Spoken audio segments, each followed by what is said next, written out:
Whispers of the Moonlit Forest. In the heart of a dense forest, where ancient trees towered like guardians of time, a weary traveler named Alara found herself lost. The moon hung high in the sky, casting a silvery glow that illuminated the path before her. Yet the shadows danced playfully, making it difficult to find her way. The air was thick with the scent of pine and damp earth, and the rustling leaves whispered secrets as the wind brushed through them. As Alara took a cautious step forward, she paused, her ears catching a faint sound whispers. At first, she thought it was her imagination, a trick played by the fatigue that weighed heavily on her. But as she listened more intently, the whispers grew clearer, calling her name softly, beckoning her deeper into the woods. Compelled by an inexplicable urge, Alara followed the sound, her heart racing with a mixture of fear and curiosity.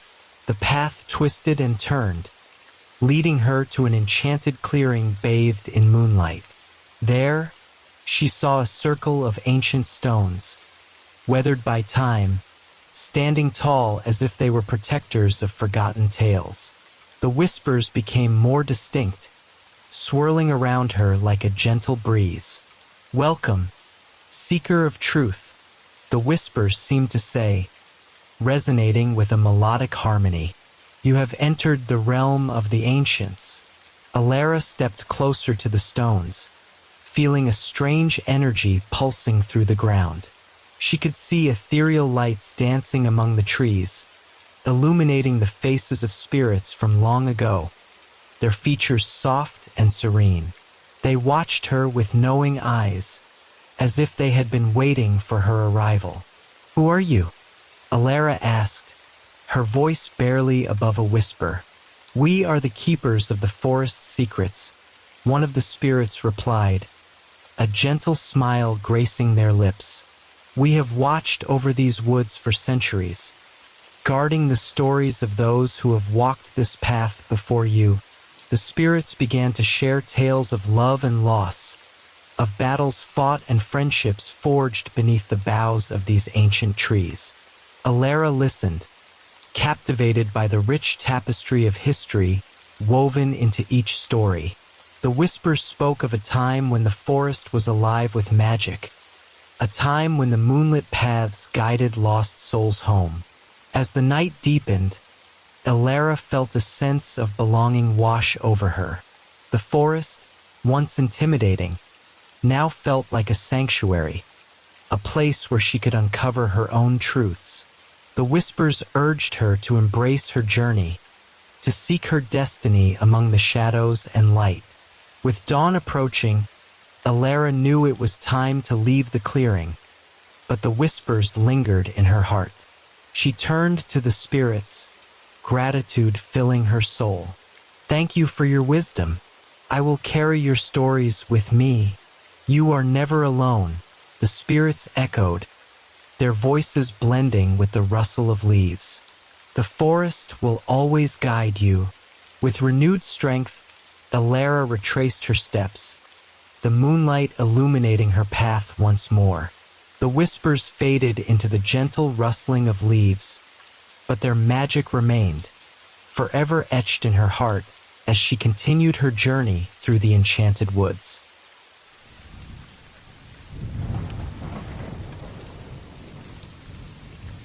The Forgotten Lighthouse. Once upon a time, in a land where the sea met the sky in an endless embrace, there stood a tall lighthouse on the rugged cliffs. For as long as anyone could remember, the lighthouse had cast its golden light across the ocean, guiding ships safely through the dark and stormy nights. Yet, for many decades, the lighthouse had been abandoned, its keeper long gone, leaving the structure to weather the sea winds alone.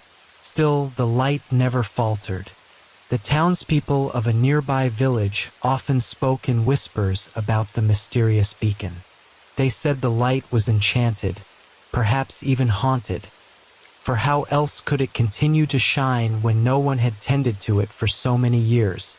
Fishermen swore they could hear the faint echo of a voice when the wind blew just right. An old man's voice, calling out to someone, though none could ever make out the words. The lighthouse had become a legend, a place where few dared to tread, lest they be caught in the web of its lonely light. One such night, when the moon was but a thin sliver in the sky and the stars shimmered faintly above, a traveler named Alex arrived in the village. He was a quiet man, a seeker of stories and mysteries. His heart was drawn to forgotten places, where secrets lingered like mist in the air. And so, when he heard of the lighthouse and the tale of its forgotten keeper, Alex knew he had to see it for himself. The townsfolk warned him, of course. "The lighthouse is cursed," said an old woman with eyes clouded by years and sorrow. "No good comes from that place. Many have gone to see it, but none return with answers. Only more questions." But Alex was not deterred.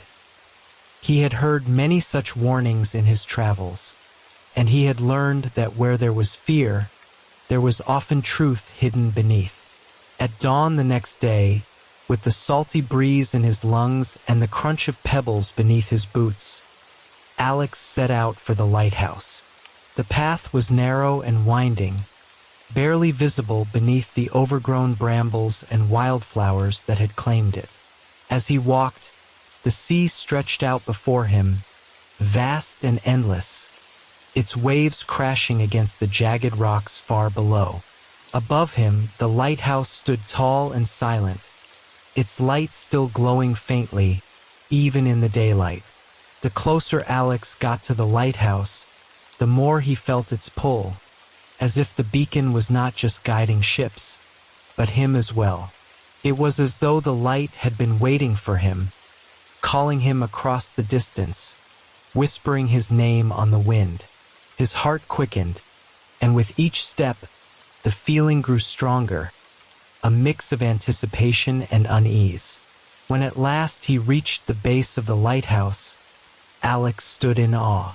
The tower was tall and imposing, its stone walls worn by time and the relentless sea winds. Moss clung to its sides, and vines crawled up its base like the fingers of time itself trying to pull it back into the earth. The door, made of thick oak, was weathered and cracked, yet still sturdy, as though it had stood guard for centuries.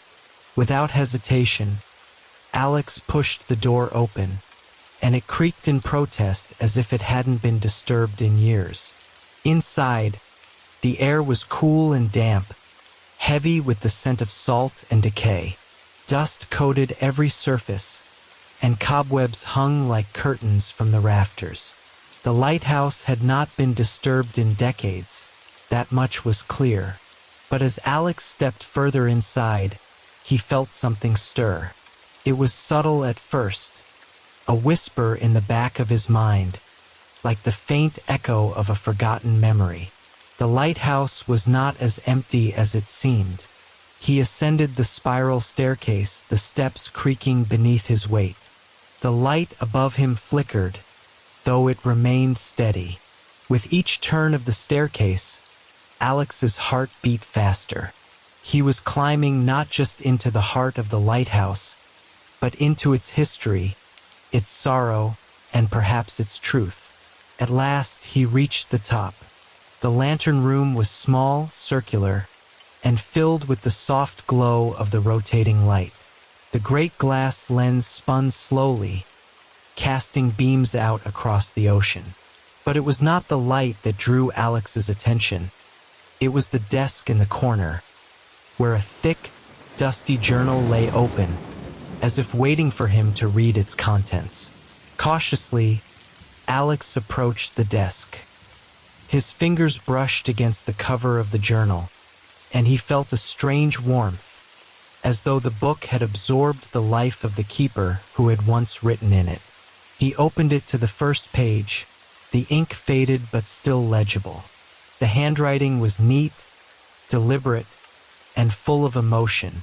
The journal belonged to the lighthouse keeper, and as Alex read the entries, He began to unravel the tale of a man who had devoted his life to the lighthouse, and to someone he loved deeply, a woman named Eliza. The keeper's words painted a picture of a man consumed by both duty and longing. He had tended the lighthouse with unwavering dedication, day after day, storm after storm, but his heart had been elsewhere with Eliza, who had promised to return to him from a distant land. Each entry was filled with hope, sorrow, and an ever-growing fear that she might never return. The last few entries were the most haunting. The keeper had written of a storm, fiercer than any he had ever witnessed.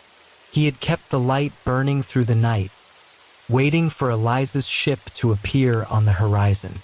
But she never came. The final words in the journal were scrawled hastily, the ink smudged as though written in desperation. "I will keep the light shining, Eliza. I will wait for you no matter how long it takes." The journal felt heavy in Alex's hands, as if the words written within carried the weight of years of longing and sorrow. He could almost picture the keeper, a solitary figure tending to the lighthouse, eyes fixed on the horizon, waiting for a ship that never appeared. Eliza, the love of his life, was lost to the sea, but his heart had refused to accept her fate. Day after day, night after night, he kept the light burning, a beacon of hope amidst the stormy waves. Alex couldn't help but feel a deep sadness for the man who had spent his life bound to this place. The lighthouse had become his prison, a tower of solitude where the past and the present blurred, and the future held only the echo of unfulfilled promises. Turning the pages of the journal slowly, Alex came across a sketch tucked between the final entries. It was a delicate drawing of a woman standing by the sea, her long hair swept by the wind. Her expression was soft, her eyes full of love and sadness. The signature at the bottom of the page read, "Eliza." Alex studied the drawing, feeling as if the woman was watching him through time, her story begging to be told. As Alex stood in the lantern room, bathed in the glow of the ever-turning light, he felt a sudden gust of wind rush through the open window.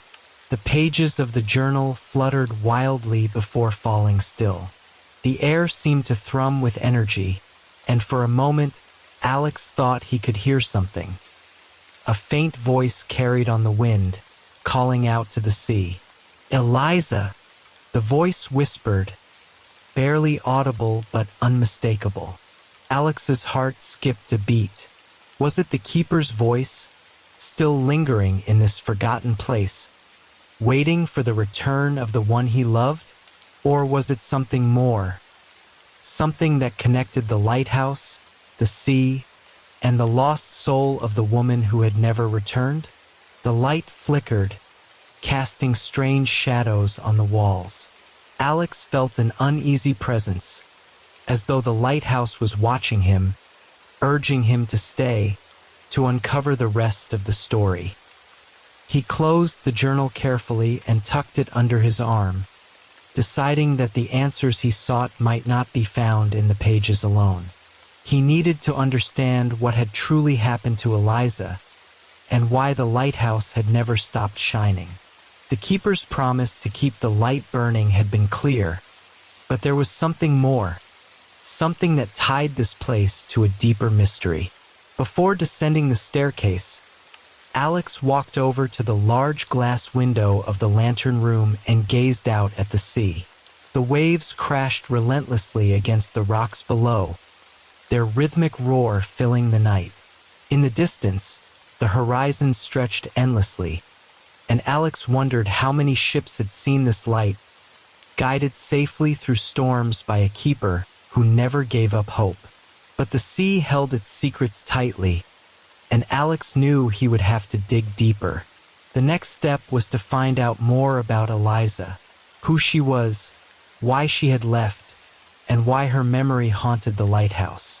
With the journal clutched in his hand, Alex made his way down the spiral staircase, the creaking steps echoing like distant memories. He left the lighthouse, but the weight of its history followed him, tugging at his heart like the pull of the tide. Back in the village, Alex sought out the oldest residents, hoping they might remember something about the lighthouse and the mysterious woman named Eliza. He visited the local inn, where the village elders often gathered in the evenings to share stories of days gone by. The innkeeper, a kind but weathered man named Thomas, greeted Alex with a knowing smile. "Ah, you've been to the lighthouse, haven't you?" Thomas asked, his voice low, as if speaking too loudly might awaken the spirits of the past. Alex nodded. "I found the keeper's journal. It speaks of a woman named Eliza, someone he loved deeply. Do you know anything about her?" The innkeeper's smile faded, and his eyes grew distant. He motioned for Alex to sit at the bar, pouring him a drink before settling in beside him. "Eliza was a beauty, that's for sure," Thomas began, his voice heavy with nostalgia. "She had a heart as wild and free as the sea itself. But the sea, it doesn't give back what it takes." Alex leaned in closer, eager for more details. "What happened to her? Why did she leave?" Thomas sighed deeply. "She was an artist, you see. Spent her days painting the cliffs and the ocean. Said the sea spoke to her in ways it didn't speak to others. One day, she decided to take a boat out. Said she was following a voice, chasing a vision she'd seen in her dreams.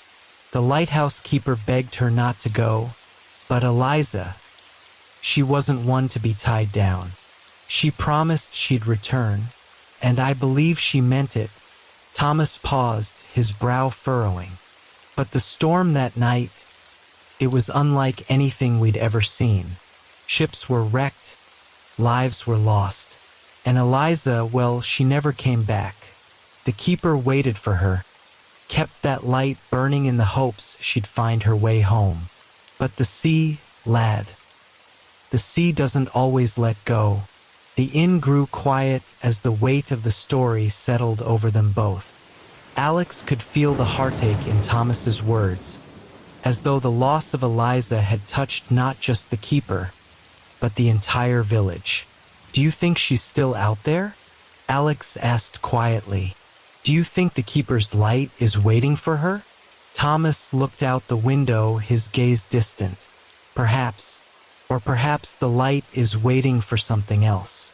The sea holds many mysteries, and not all of them are meant to be understood." Alex left the inn with more questions than answers, but he felt one thing for certain. The keeper's story wasn't finished. There was something else waiting in the shadows of the lighthouse, something he had yet to uncover. Alex returned to his small rented room in the village, his mind awash with the tale of Eliza. The keeper's light was no mere beacon. It was a symbol of hope that had persisted for years, a promise unbroken despite the weight of despair. As he lay in bed that night, the rhythm of the waves crashing against the cliffs outside seemed to echo Eliza's name, filling his thoughts with questions about her fate. The journal had told part of the story, but it was clear there was more. The village elders had spoken of the storm and Eliza's disappearance, but there was something in Thomas's words that stuck with Alex. The idea that the sea held secrets it was unwilling to let go. Alex felt certain that the lighthouse's light, still shining after all these years, was tied to more than just the keeper's devotion. It was calling him to find the truth, to uncover what lay hidden in the depths of the sea and in the memories of the village. The next morning, with the light of dawn barely peeking over the horizon, Alex made his way back to the cliffs. The air was crisp, carrying the scent of salt and wet stone. As he approached the lighthouse, the structure loomed over him, silent and steady, its light still casting its glow far out into the distance. Alex paused at the base of the cliff, his gaze sweeping the rocky shore below. The tide had receded, revealing jagged rocks and deep pools where the sea creatures of the deep rested. Something about the scene pulled at him like a memory just out of reach. The village had spoken of shipwrecks and of lives lost to the storm, but could it be that Eliza's story was tangled up with those other tragedies? Climbing down the narrow path that led to the beach, Alex found himself wandering along the shoreline, his eyes scanning the rocks for any sign of the past. The sea had claimed much over the years. Bits of wreckage, broken pieces of wood, and forgotten treasures washed ashore. His boots crunched against the gravel as he moved closer to the water, his heart pounding with anticipation. Suddenly, something caught his eye, a flash of color among the stones. Bending down, Alex brushed away the sand to reveal a small fragment of painted wood. It was weathered and broken, but he could make out part of a design. A wave painted in delicate strokes of blue and white. It was unmistakably part of a larger piece, something crafted with care. His heart skipped a beat as he realized what he had found. It was a piece of one of Eliza's paintings. The sea had swallowed much of her work when her boat was lost, but here, after all these years, a fragment had found its way back to the shore. Alex held it in his hands, feeling the weight of the discovery. It was as if Eliza herself had left him a clue, urging him to continue searching for the truth. With renewed determination, Alex made his way back to the lighthouse. There had to be more clues, more connections between the keeper, Eliza, and the sea that had claimed her. The lighthouse itself seemed to hum with energy as he approached, as if it too was waiting for the final piece of the puzzle to fall into place. Inside, the air was cool and damp, the same familiar scent of salt and stone greeting him as he stepped through the door. Alex climbed the stairs to the lantern room once more, the journal still tucked under his arm. This time, however, he wasn't there just to read. He was there to listen. The light above him turned slowly, casting its steady glow across the room, but Alex's focus was on the space around him. The walls, the floor, the ceiling. He closed his eyes, letting the sound of the waves fill his mind, and as he stood there in silence, he began to hear it again. The faint voice carried on the wind, calling out across the water. Eliza! The voice was stronger this time, clearer, as though the keeper's spirit was closer than ever. Alex opened his eyes and moved to the window, his gaze sweeping the horizon. The sea stretched out before him, endless and mysterious, and for a moment, he thought he saw something, an outline, a shape, far out on the water. It was distant, shrouded in mist, but unmistakable. A ship, but it wasn't any ordinary ship. It moved silently, gliding through the water without disturbing the waves. Its sails were tattered, its hull worn by years of exposure to the elements, yet it sailed steadily toward the shore. Alex's breath caught in his throat. Could it be? Could this be the ship that Eliza had sailed on, returning after all these years? He watched, transfixed, as the ship drew closer, its ghostly outline becoming clearer with each passing moment. It was as if time had frozen, the world holding its breath as the ship approached the lighthouse.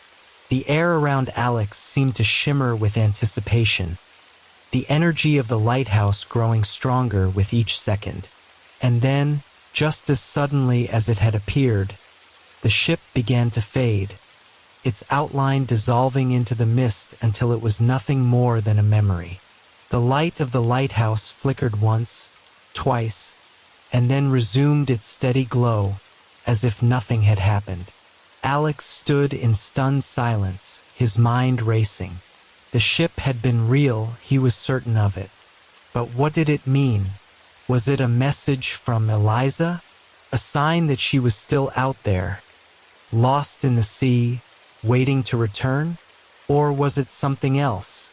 Something tied to the deeper mysteries of the lighthouse and its forgotten keeper? The answers eluded him, but one thing was clear. The lighthouse was more than just a guiding light for ships.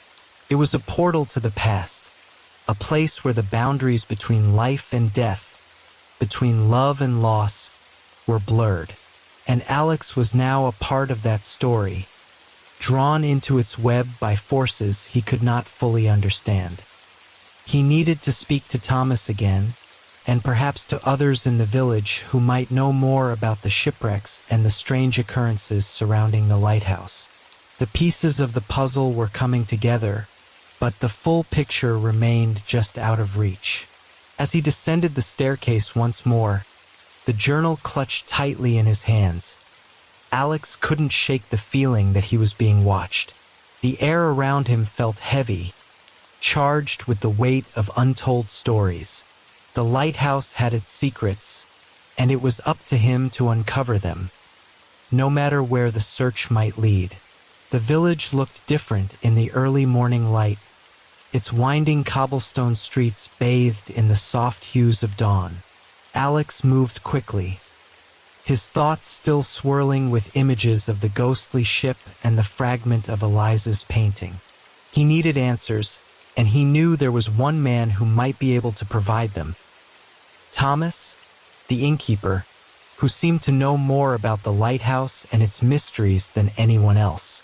As Alex entered the inn, the familiar smell of wood smoke and old ale greeted him.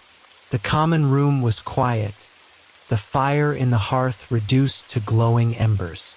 Thomas sat alone at one of the tables, a cup of tea steaming before him. He looked up as Alex approached, a knowing gleam in his eyes. "Back again, are you?" Thomas asked, though there was no surprise in his voice. It was as if he had been expecting Alex all along. "I found something," Alex said, pulling the fragment of Eliza's painting from his coat pocket. He placed it on the table before Thomas, who examined it carefully, his brow furrowing in thought. "Well, I'll be," Thomas murmured, tracing the faded brushstrokes with his fingers. "This is hers, all right, Eliza's work. I never thought I'd see it again." Alex nodded. "I found it down by the cliffs. There's more to her story, isn't there? More than just the storm and the shipwreck. I saw something last night, a ship out on the water. It looked unreal, like it was caught between this world and the next." Thomas leaned back in his chair, his eyes narrowing slightly. For a long moment he was silent, as if weighing his words carefully. "There are some things about that lighthouse," he began slowly, "things that don't make sense to most folks. Stories that go back longer than anyone can remember. Ships that never returned, sailors who vanished without a trace. And then there's the keeper, poor soul. He was never the same after Eliza disappeared." Alex leaned in closer, his heart racing. "What happened to him?" "The journal says he waited for her, kept the light burning. But there's something else, isn't there?" Thomas sighed, rubbing a hand over his weathered face. He kept that light burning, all right, but it wasn't just for Eliza. The keeper, well, he made a vow, not just to her, but to the sea itself. There's power in the sea, lad. A power that can take and a power that can give. The keeper believed that if he kept the light burning, the sea would one day return what it had taken. Alex felt a chill run down his spine. "You mean he thought the sea would bring Eliza back?" Thomas said, his voice barely a whisper. "But the sea doesn't work like that. It doesn't give without taking something in return.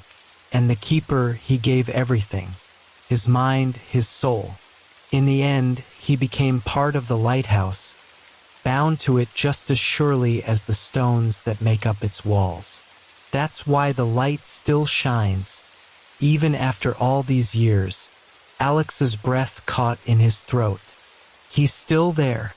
Thomas nodded slowly. In a way, his spirit never left. The lighthouse is more than just a building now. It's alive in a sense. Alive with his promise, his hope, and his sorrow.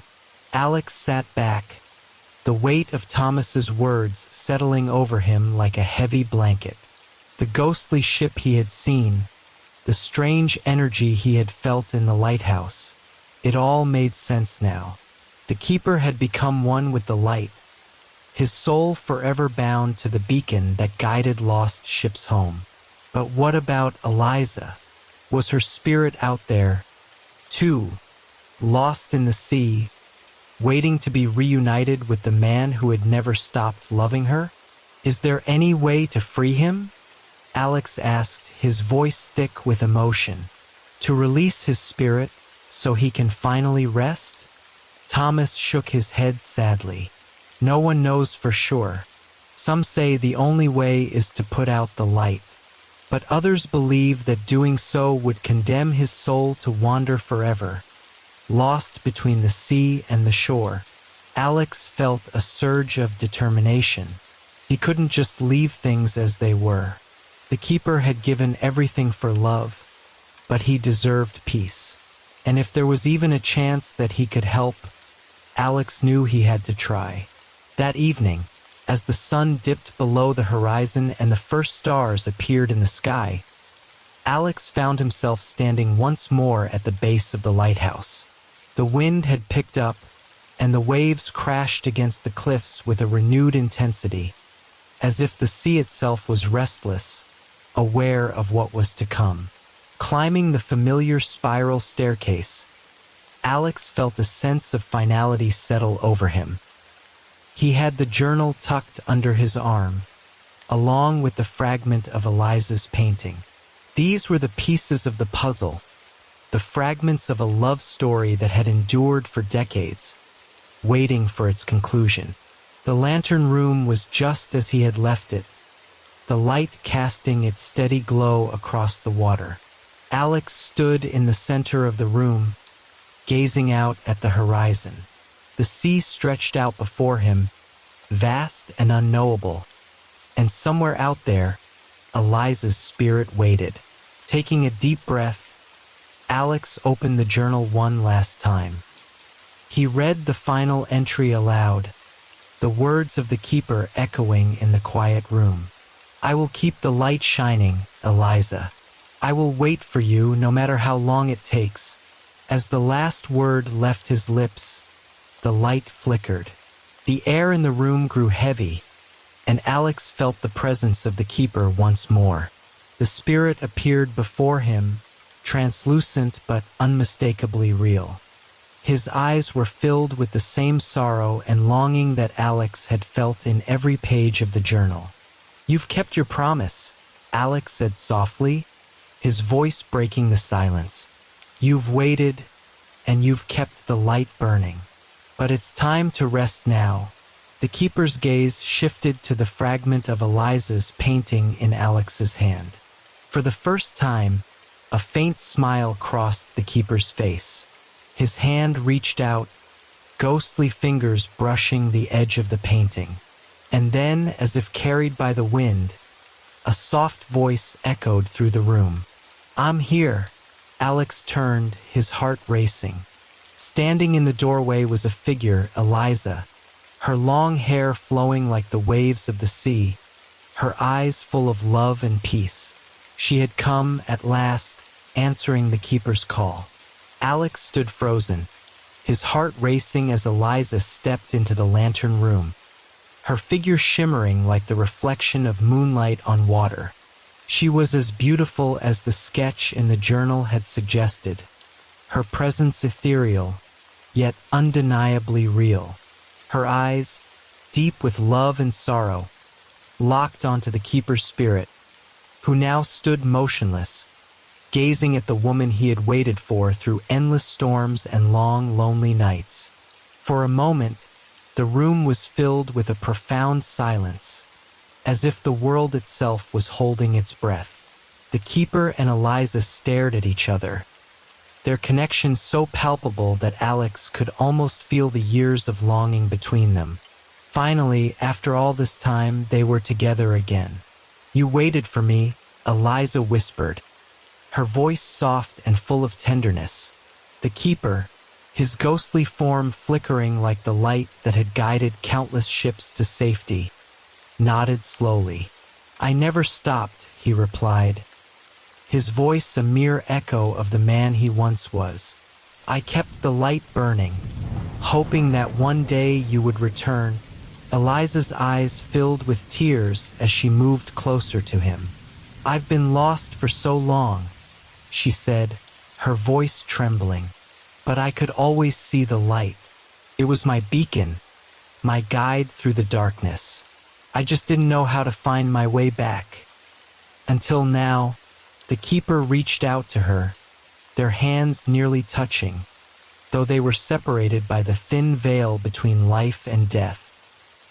His spirit flickered, as though the weight of his waiting, of the years spent keeping the light burning, had finally caught up with him. Yet, in Eliza's presence, he seemed stronger, more complete. "You don't need to wait any longer," Eliza said, her voice full of love. "I'm here now.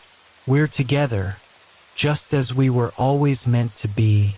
The keeper's face softened, and for the first time in decades, his spirit seemed at peace. The light of the lighthouse, which had shone so brightly for all those years, flickered one last time. Slowly, its glow began to fade, the beam of light that had once cut through the darkest nights growing dimmer and dimmer until, at last, it extinguished. The lantern room was plunged into darkness, save for the soft glow that surrounded the keeper and Eliza. They stood together, united in a love that had endured beyond time and loss. The light of the lighthouse may have faded, but the love between them remained as strong as ever. Alex watched in awe as the two spirits slowly faded from view, their forms dissolving into the night like mist on the sea. The air in the room grew still, and Alex knew that the keeper had finally found his peace. His promise had been fulfilled, and Eliza had come home at last. For a long moment, Alex stood alone in the lantern room, the weight of the moment settling over him like a blanket. The lighthouse, which had once been so full of sorrow and longing, now felt lighter, as though the burden of its past had been lifted. But there was one final task to complete. The next morning, the village awoke to a strange sight. The lighthouse, which had always shone its light across the ocean, was dark. Word spread quickly, and soon the townsfolk gathered at the cliffs, staring up at the silent tower that had stood watch over the sea for generations. Alex stood among them, his heart heavy but full of understanding. He knew what had happened. The keeper's light was no longer needed. His love had guided him through the darkest of storms, and now, at last, he had been reunited with Eliza. The lighthouse had served its purpose, and its light had finally been allowed to rest. Thomas, the innkeeper, stood beside Alex, his weathered face thoughtful as he gazed up at the darkened tower. "So it's done then," he said quietly. "The light has gone out." Alex nodded. "He's at peace now." They both are. Thomas was silent for a moment, his eyes distant as he reflected on the keeper's story. "It's strange, isn't it?" he said after a while. "How love can bind people to places, to promises, even long after they're gone." "It's not strange at all," Alex replied softly. "It's what keeps us going, even when the world around us fades. Love is the light that guides us home." Thomas smiled, a quiet, knowing smile, and clapped Alex on the shoulder. "You did good, lad. You helped him find what he was looking for." Alex said nothing, but he felt the truth of Thomas's words settle in his heart. The lighthouse had been a place of sorrow, but now it was a place of peace. The keeper's story had come full circle, and in doing so, it had become part of the village's history, a tale that would be passed down through generations. In the weeks that followed, Alex continued to visit the village, though the lighthouse no longer called to him in the same way. It stood silent and dark on the cliffs, a monument to a love that had endured beyond time and death. The townsfolk began to view it differently, no longer as a haunted place, but as a symbol of hope and devotion. One evening, as the sun set over the horizon, casting a golden glow across the sea, Alex made one final visit to the lighthouse. He climbed the familiar path to the top, his steps slow and deliberate. The lantern room was just as he had left it, empty save for the memories that lingered in the air. Standing at the window, Alex gazed out at the vast ocean, the waves gently lapping against the shore below. He thought of the keeper of Eliza and of the love that had brought them back together. In his heart, Alex knew that their story would live on, not just in the village, but in the hearts of all who came to hear it. As the last rays of sunlight faded from the sky, Alex whispered a quiet farewell to the lighthouse. The light might have gone out, but its legacy, like the love that had kept it burning for so long, would never fade. And with that, Alex turned and walked away, leaving the lighthouse behind, knowing that its story had finally found its ending.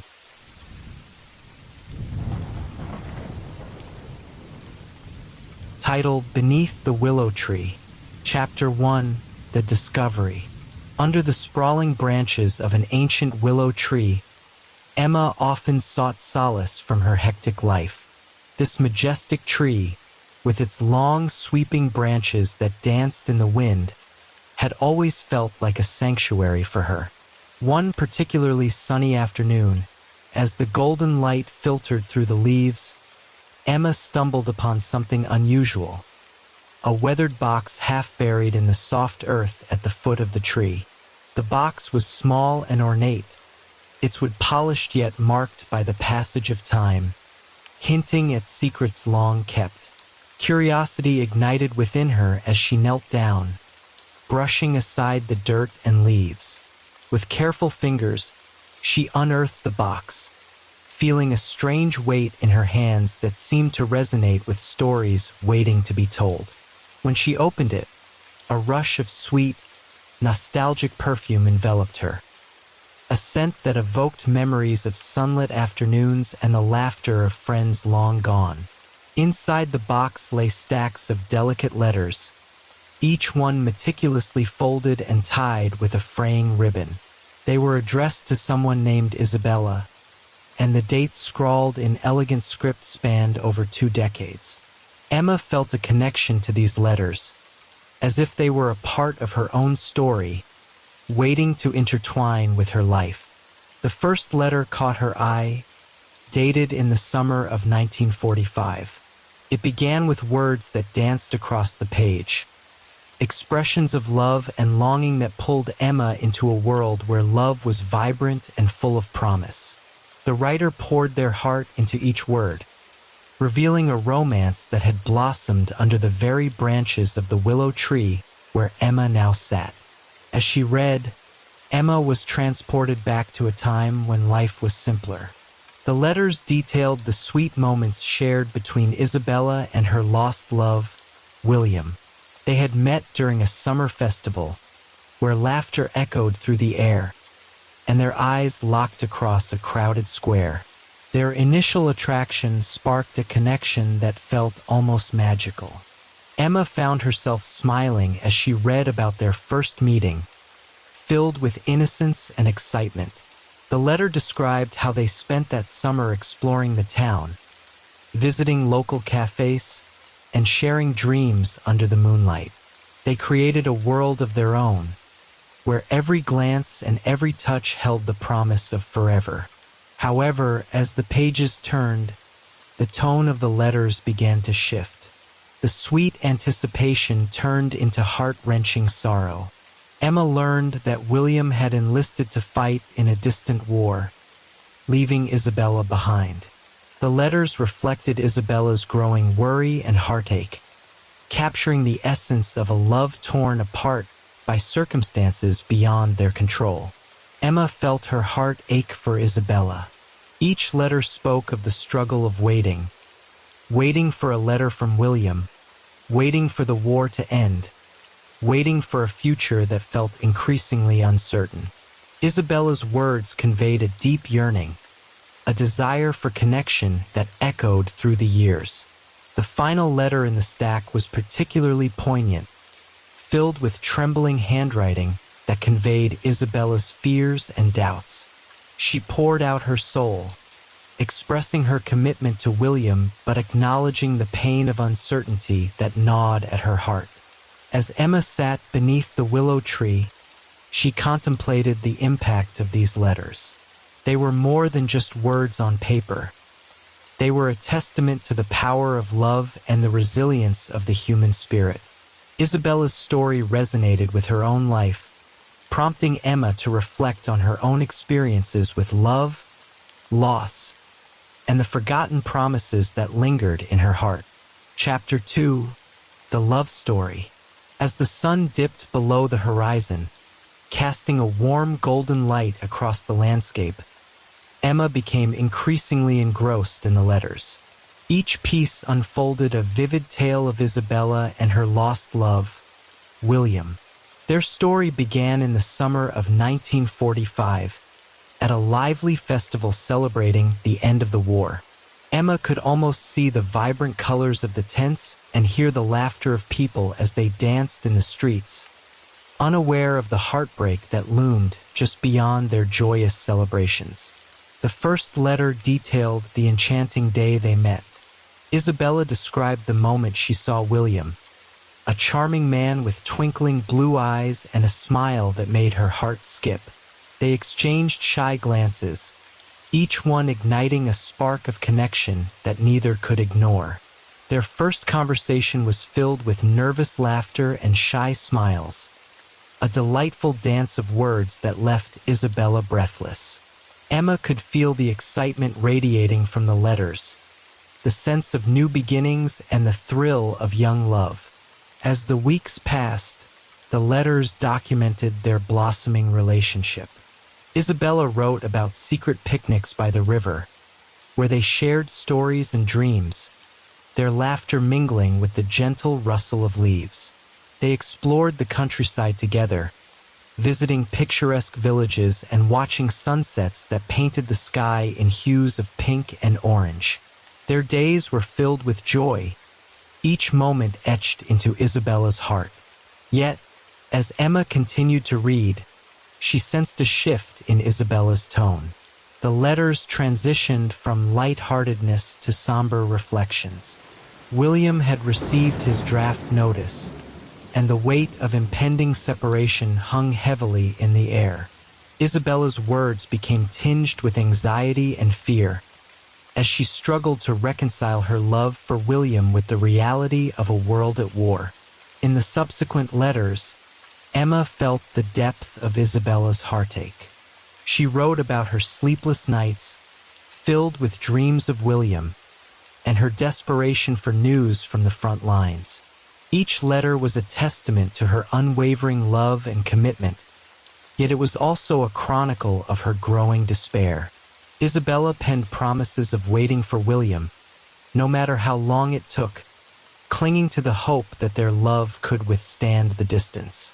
Emma could almost hear Isabella's voice as she read those letters, the raw emotion echoing in her mind. Isabella described sitting beneath the willow tree, where they had shared so many dreams, clutching the letters and waiting for news that never came. She could imagine Isabella, her heart heavy with longing, pouring her soul onto the pages, each word a plea for connection that the war had severed. The final letter in the stack was different from the others. Isabella's handwriting trembled as she poured out her heart, revealing her decision to move on with her life. The pain of waiting had become unbearable, and she knew that she could no longer hold onto the past. She wrote of her dreams for the future, expressing her hope for happiness, but acknowledging the emptiness that lingered without William. As Emma finished reading, she felt a profound sense of loss for both Isabella and William. Their love story, once filled with promise, had transformed into a tale of heartbreak and longing. Emma realized that their love, while beautiful, was also a reminder of the fragility of human connections and the unpredictable nature of life. Chapter 3: The Heartache. With each letter Emma read, her heart ached for Isabella. The promises made beneath the willow tree now felt like fragile echoes lost in time. As the letters unfolded, the reality of their situation became painfully clear. William had enlisted to fight, and the uncertainty of his return weighed heavily on Isabella's heart. Emma imagined Isabella sitting beneath the very same willow tree, clutching the letters, her eyes scanning the horizon for a glimpse of the man she loved. The vibrant tales of joy morphed into haunting stories of loss and longing. Emma found herself deeply connected to Isabella's experience, feeling the weight of her despair resonate within her own life. The letters documented the slow unraveling of Isabella's spirit as the days turned into weeks and the weeks into months. Emma could sense Isabella's emotional turmoil as she poured her heart out onto the pages. The once passionate declarations of love transformed into desperate pleas for reassurance. Each letter was a reflection of Isabella's struggle to maintain hope while grappling with the reality of an uncertain future. Emma felt a pang of empathy for Isabella, recognizing the pain of waiting for someone who may never return. The final letter in the series echoed Isabella's heart-wrenching decision. She wrote of her longing for closure, her desire to find peace in the face of an agonizing absence. Emma could almost feel Isabella's tears as she wrote those words, capturing the essence of love that was both beautiful and tragic. Underneath the willow tree, Emma began to reflect on her own experiences with love and loss. She had her own stories of heartache and forgotten promises, moments that had shaped her into the woman she was today. Isabella's journey reminded her of the importance of confronting the past, of acknowledging the emotions that often linger unspoken. As the sun began to set, casting a warm glow over the landscape, Emma decided to visit the willow tree more frequently. She needed to honor Isabella's memory and to find solace in the stories that had been hidden for so long. It was in this shared space, beneath the branches that had witnessed so much love and loss, that she felt a deep connection to Isabella's journey. Emma understood that she was not just a passive reader of Isabella's letters, but rather an active participant in the unfolding of a shared narrative. Each visit to the willow tree became a pilgrimage of sorts, a way to connect with the past and the emotions that resonated deeply within her own heart. The following week, as the seasons began to shift from summer to fall, Emma returned to the willow tree, determined to explore more about Isabella and William's love story. The air was crisp, and the leaves had begun to turn golden, reflecting the warmth of the love that once blossomed beneath its branches. Emma brought a notebook with her, intending to document her thoughts and feelings inspired by the letters. Sitting on the soft grass, she opened the box once more and began to sift through the letters again. This time, she allowed herself to write down her reflections on the words Isabella had penned. She jotted down snippets of letters that resonated with her, phrases that captured the essence of love, longing, and heartache. With every word, she felt as if she was breathing life back into Isabella's story, transforming her pain into something beautiful and meaningful. In her writing, Emma discovered the parallels between her life and Isabella's. Just as Isabella had faced the uncertainty of love, Emma had experienced her own relationships that had faltered under the pressures of time and circumstance. The reflections flowed from her pen as she expressed her admiration for Isabella's strength and vulnerability. As Emma continued to write, the sun dipped lower in the sky, and the world around her transformed into a canvas of rich colors. She began to imagine what it must have been like for Isabella to sit beneath this very tree, pouring out her soul onto the pages, desperately clinging to the hope of reunion with William. Emma felt a deep sense of connection, as if Isabella was guiding her through her own journey of healing and understanding.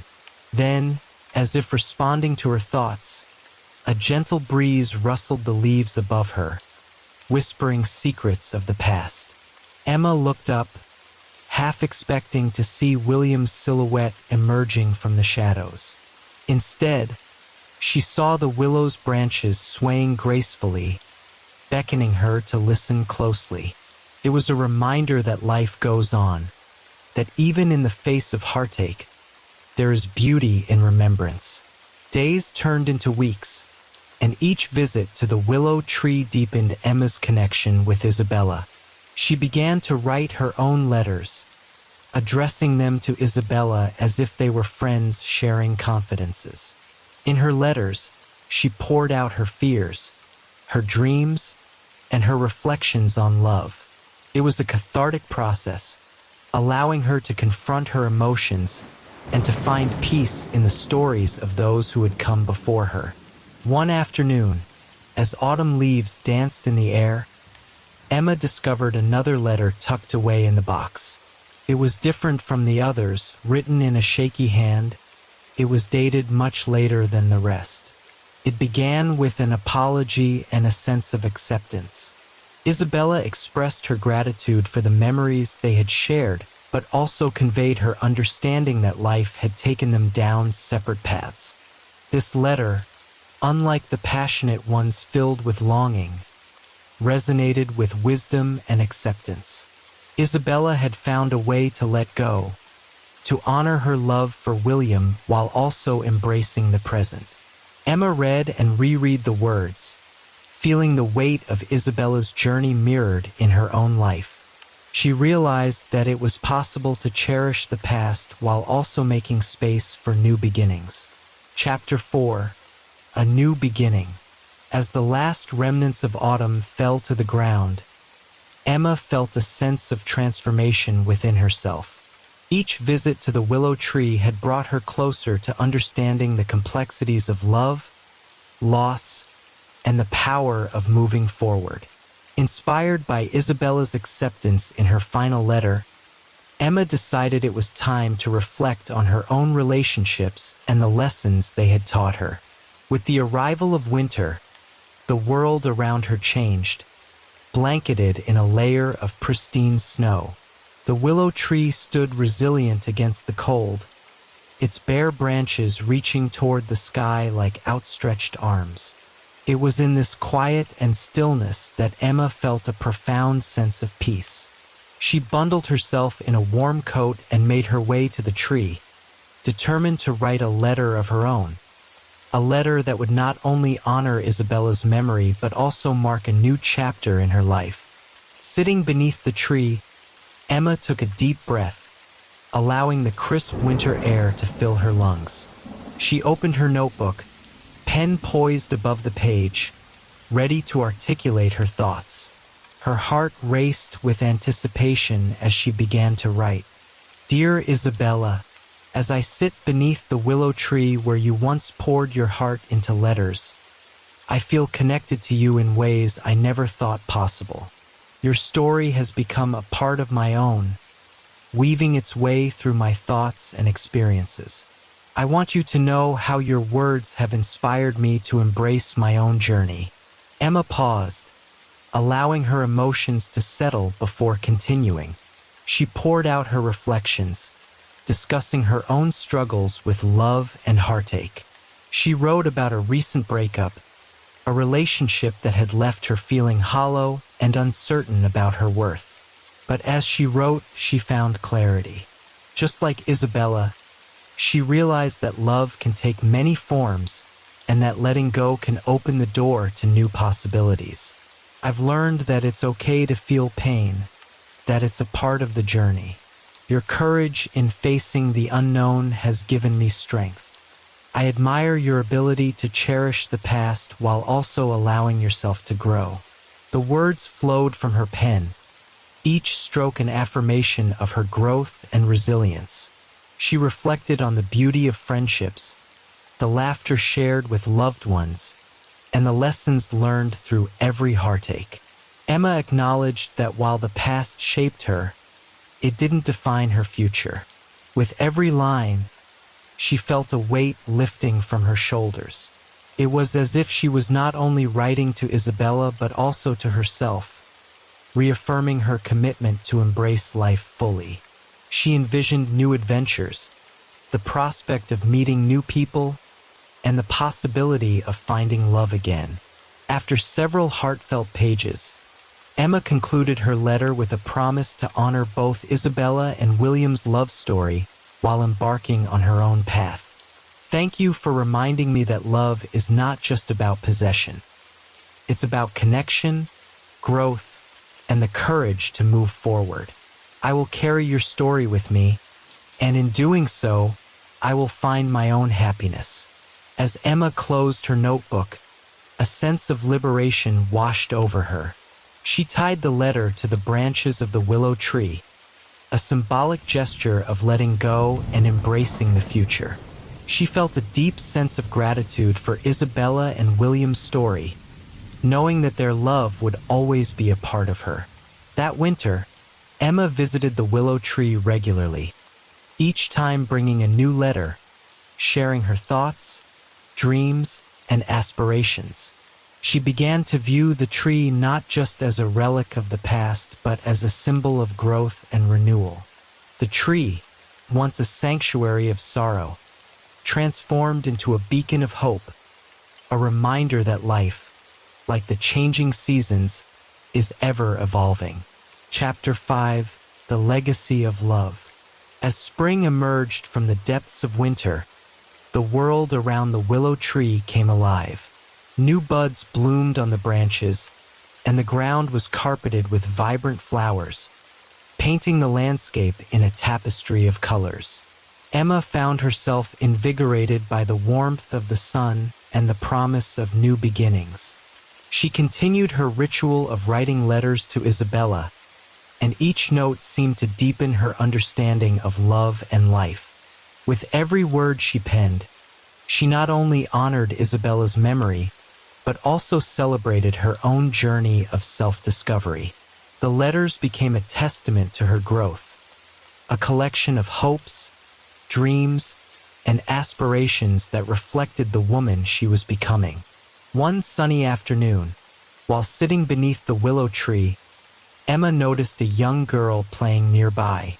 The child was laughing, her joy infectious as she twirled in circles, her hair dancing with the breeze.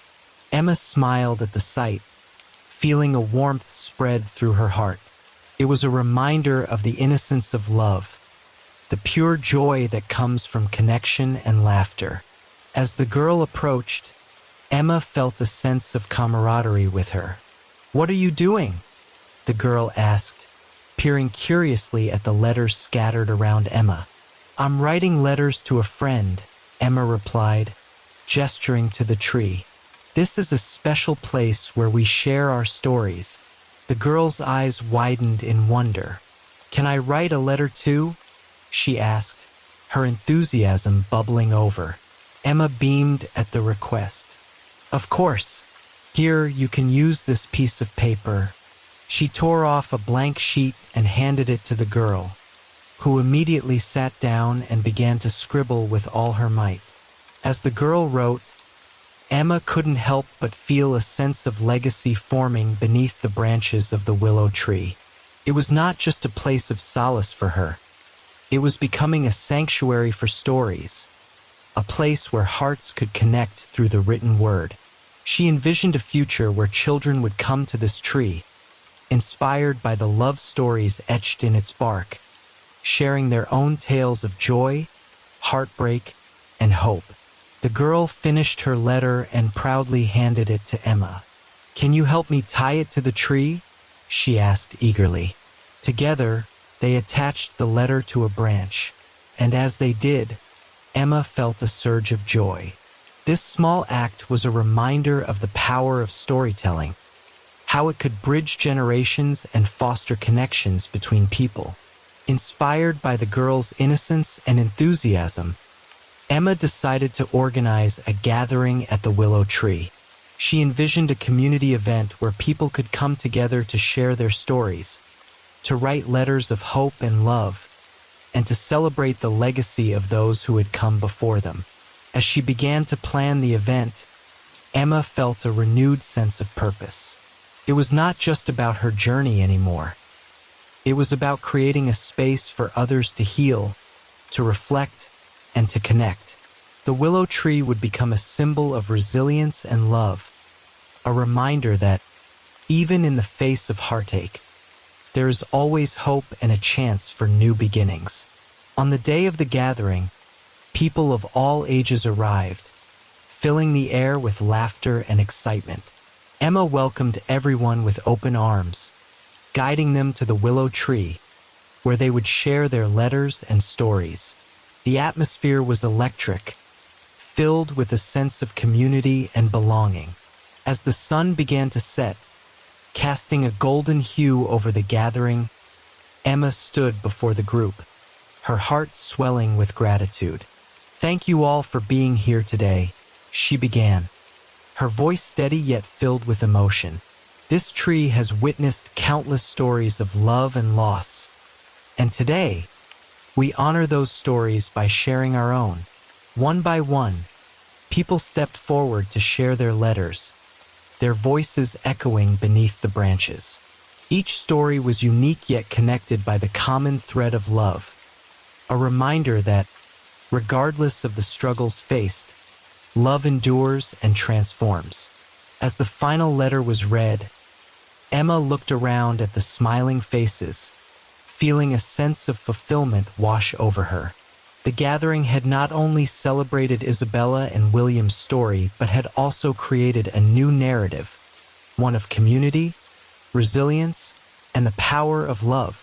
In that moment, beneath the willow tree, Emma understood that her journey was far from over. It had evolved into something much greater, a legacy of love that would continue to blossom, just like the tree itself. Whispers of the Enchanted Forest. Emily had always been drawn to the woods near her family's cottage, but today, as the autumn leaves rustled underfoot and the mist floated in veils between the ancient trees, she felt something different in the air. Her friends from the village warned her never to wander too deep. They whispered of strange shadows, mysterious lights, and voices that spoke with the wind. Yet, as the day turned dimmer under heavy clouds, Emily felt a strange pull urging her forward. The familiar trees and trails gradually gave way to a path she had never seen before, a trail almost hidden beneath layers of gold and russet leaves. It whispered to her, luring her to tread softly and follow. With each step, the world around Emily seemed to change. The silence grew deeper, as if the forest itself were holding its breath. Towering oaks with sprawling branches loomed overhead, their leaves whispering like soft voices carried on a breeze. "Do you hear it?" one tree seemed to murmur. "Who is she?" asked another. Emily's heart skipped, but her curiosity was too great to turn back. She felt as if the trees were alive, observing her every step with silent, expectant eyes. As she walked, the air thickened with a strange scent, a blend of moss, damp earth, and something faintly floral, unlike anything she had smelled before. The deeper Emily ventured, the stranger the forest became.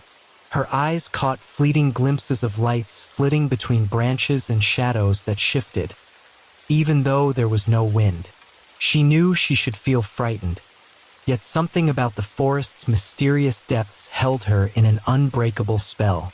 She wandered until the forest floor dipped into a shallow ravine, where ancient stones marked a narrow path. The stones glowed faintly, moss-covered and weathered by time, but Emily sensed they were more than mere rocks. They seemed like waymarks guiding her deeper into the forest. At the base of the ravine, she found a small, bubbling spring surrounded by vibrant wildflowers that bloomed even in the late season. She knelt to touch the water, feeling its coolness against her fingertips. The moment her hand met the water, an image flickered in her mind. A village nestled in the heart of the forest, hidden from human eyes, filled with creatures she had only heard of in fairy tales. Just as quickly as the vision came, it vanished, leaving her disoriented but filled with an urge to seek out this hidden place. She knew somehow that she was close. Rising, she glanced around, and her gaze settled on a faint trail that wound around the ravine and vanished into the dense woods. With a deep breath, Emily set off, guided by an instinct she couldn't explain. The path was narrow and overgrown, tangled with ivy and brambles that clung to her clothes as if trying to hold her back. But she pushed forward, driven by a strange sensation of anticipation that quickened her heartbeat. After what felt like hours, she emerged into a clearing bathed in dappled sunlight, its beauty beyond anything she had ever seen. Massive mushrooms dotted the ground, glowing with soft, luminescent hues of blue and green. Silver-leaf trees stood tall, their branches swaying gracefully despite the stillness of the air. Emily's breath caught as she took it all in. It was as if she had stepped into another world, one that felt ancient and untouched. At the center of the clearing stood an archway woven from vines and branches, leading to a village unlike any she had ever imagined. Tiny houses were nestled among the roots and trunks of enormous trees, each structure crafted from materials of the forest, bark, moss, and woven reeds. The houses varied in size and shape, some barely larger than a birdhouse, others big enough for several people to stand inside. Suddenly, a small, winged creature zipped past her, leaving a trail of shimmering dust in its wake. Emily stared in awe as it circled her, its tiny face studying her with large, curious eyes. The creature was a fairy, just as she had read in her childhood stories, with delicate wings that glowed in the twilight. She could barely believe her eyes as more fairies appeared, their soft, bell-like laughter filling the air as they flew about, whispering in their own musical language. "She's human," one of them said, her voice like the tinkling of a silver bell. "Why is she here?" another murmured, darting closer to examine Emily. Before Emily could speak, she heard a deep, rumbling voice coming from somewhere behind her. Turning, she found herself face to face with a creature that seemed part man, part tree, his body thick with bark and leaves. He regarded her with warm, wise eyes. "Welcome, child." He greeted her in a voice as ancient as the forest itself. "You have entered the realm of the Whispering Woods, a place hidden from human eyes for countless ages. I am Alder, guardian of this village. Why have you come here?" Emily hesitated, searching for words. I didn't mean to intrude," she stammered, overwhelmed. "I was exploring, and the forest. It seemed to call to me." Alder studied her for a long moment, his eyes unreadable. "The forest calls to many," he finally said, "but only those who carry a certain light within them find their way here.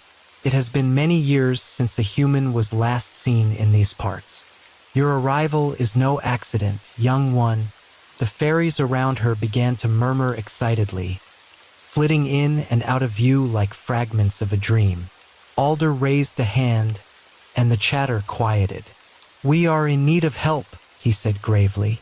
"Our village is threatened by an ancient curse, a darkness that is spreading through the heart of the forest. It is said that only a human, pure of heart, can aid us in lifting it. Tell me, Emily, will you help us save our home?" Emily felt her heart swell with both fear and wonder. She hadn't anticipated such a request, but something about Alder's words stirred a deep resolve within her. She couldn't turn her back on the creatures that had entrusted her with this plea, and she knew that her discovery of the village was no mere coincidence. "I'll help," she answered, her voice steady despite the tremor in her heart. "Whatever I can do, I will do it." Alder nodded, a faint smile breaking through his solemn expression. "Then it is decided," he said. "The journey ahead will not be easy, and you will face trials that will test your strength and spirit. But know that you will not be alone. We will guide you, for as long as you walk this path." And with that, the forest around them seemed to come alive, as if in agreement. The branches swayed, and the fairies resumed their soft laughter. But Emily could sense a new energy filling the air, one of hope and anticipation. She had entered the Whispering Woods, and her journey had only just begun. Emily's mind spun as Alder led her down a winding path deeper into the heart of the Whispering Woods. She followed in silence, feeling the weight of her promise settle upon her shoulders. She barely noticed the village growing around her until she was surrounded by it completely. Houses of every shape and size dotted the landscape, some carved into hollowed-out tree trunks, others woven into the roots of massive oaks. Little windows glowed with warm light, and tiny doors swung open as creatures emerged to get a glimpse of their rare human visitor. "Stay close," Alder advised, his voice a low murmur. "The villagers are curious, but they mean no harm." The creatures she saw were unlike anything Emily had ever imagined. Some were no taller than her hand, with wings that sparkled in the faint sunlight filtering through the canopy. Others were stocky, with earthy, bark-like skin and small eyes that shone with intelligence. A few creatures reminded her of animals she knew: rabbits with leafy antlers, foxes with shimmering fur that seemed to ripple like water. The air was alive with whispers as the villagers exchanged glances and spoke in hushed tones, their eyes wide with wonder and cautious hope. As they moved through the village, Alder began introducing her to its inhabitants. "This is Moss Leaf," he said, gesturing to a small creature with large, round eyes and fur covered in patches of moss. "He tends to the plants and keeps the roots of the great trees healthy. And here is Lyriel." He pointed to a graceful figure with silver skin and delicate wings. "She is our village healer and wise one. She may be able to tell you more about the curse that threatens us." Lyriel stepped forward, her expression serene but her gaze intense. "It has been many generations since a human entered our realm," she said, her voice soft but clear. "We have waited, hoping that one would come, as the legends foretold. The curse that afflicts our village is ancient and powerful, and we fear it is beginning to spread." Emily swallowed, feeling the weight of their trust upon her. "How did this curse begin?" she asked, her voice barely above a whisper. Lyriel looked at Alder, who nodded solemnly before speaking. "Long ago, our village was protected by a powerful artifact, a crystal infused with the magic of the forest. It kept us safe from harm, balanced the energies of the woods, and allowed our people to flourish in peace. But one day the crystal vanished. Some say it was stolen. Others believe it was lost due to our own carelessness. Without it, a darkness began to grow, taking root in the deepest parts of the forest. This darkness became a curse, spreading like rot, and now it threatens to consume everything." Emily felt a chill run through her. "Do you think I can find the crystal?" she asked, her mind racing with questions. "Or break the curse somehow?" "That is our hope," Lyriel replied. "We believe that you possess a light strong enough to face the darkness and retrieve what was lost. But be warned, the curse is protected by many trials. It senses fear and hesitation, and it will do all it can to turn you back." Alder placed a comforting hand on her shoulder. "You will not face this journey alone. Many among us will aid you in your quest. But the choice must be yours, for this path is filled with dangers." Emily nodded, a mixture of fear and determination swelling within her. "I'll do it," she said. "I'll help you find the crystal, no matter what it takes." A murmur of relief swept through the villagers, and for a moment, Emily felt a glimmer of hope flicker within herself. She wasn't alone here. The creatures of the Whispering Woods were counting on her, and together, they might stand a chance. As the sun dipped lower in the sky, casting a golden glow over the village, Lyriel guided Emily to a quiet clearing where the earth was soft and blanketed in moss. "You should rest," she said gently. "Tomorrow we will begin the first of your trials. Tonight, let the forest's whispers lull you to sleep. It will protect you as you prepare for the journey ahead."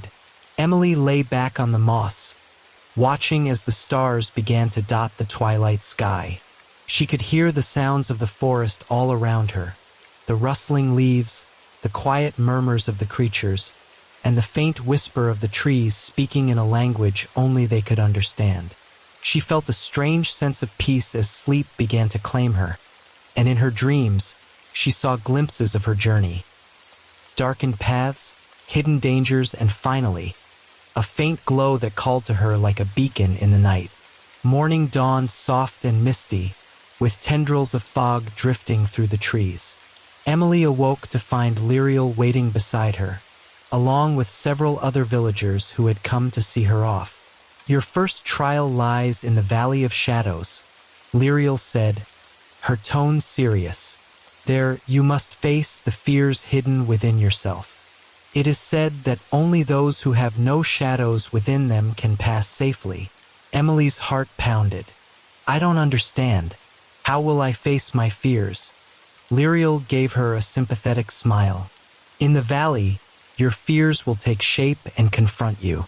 You must look them in the eye and name them, for only then will they lose their power over you." Alder placed a small amulet around her neck, its pendant a single leaf cast in silver. "This will protect you from the darker forces in the valley, but it can only help so much.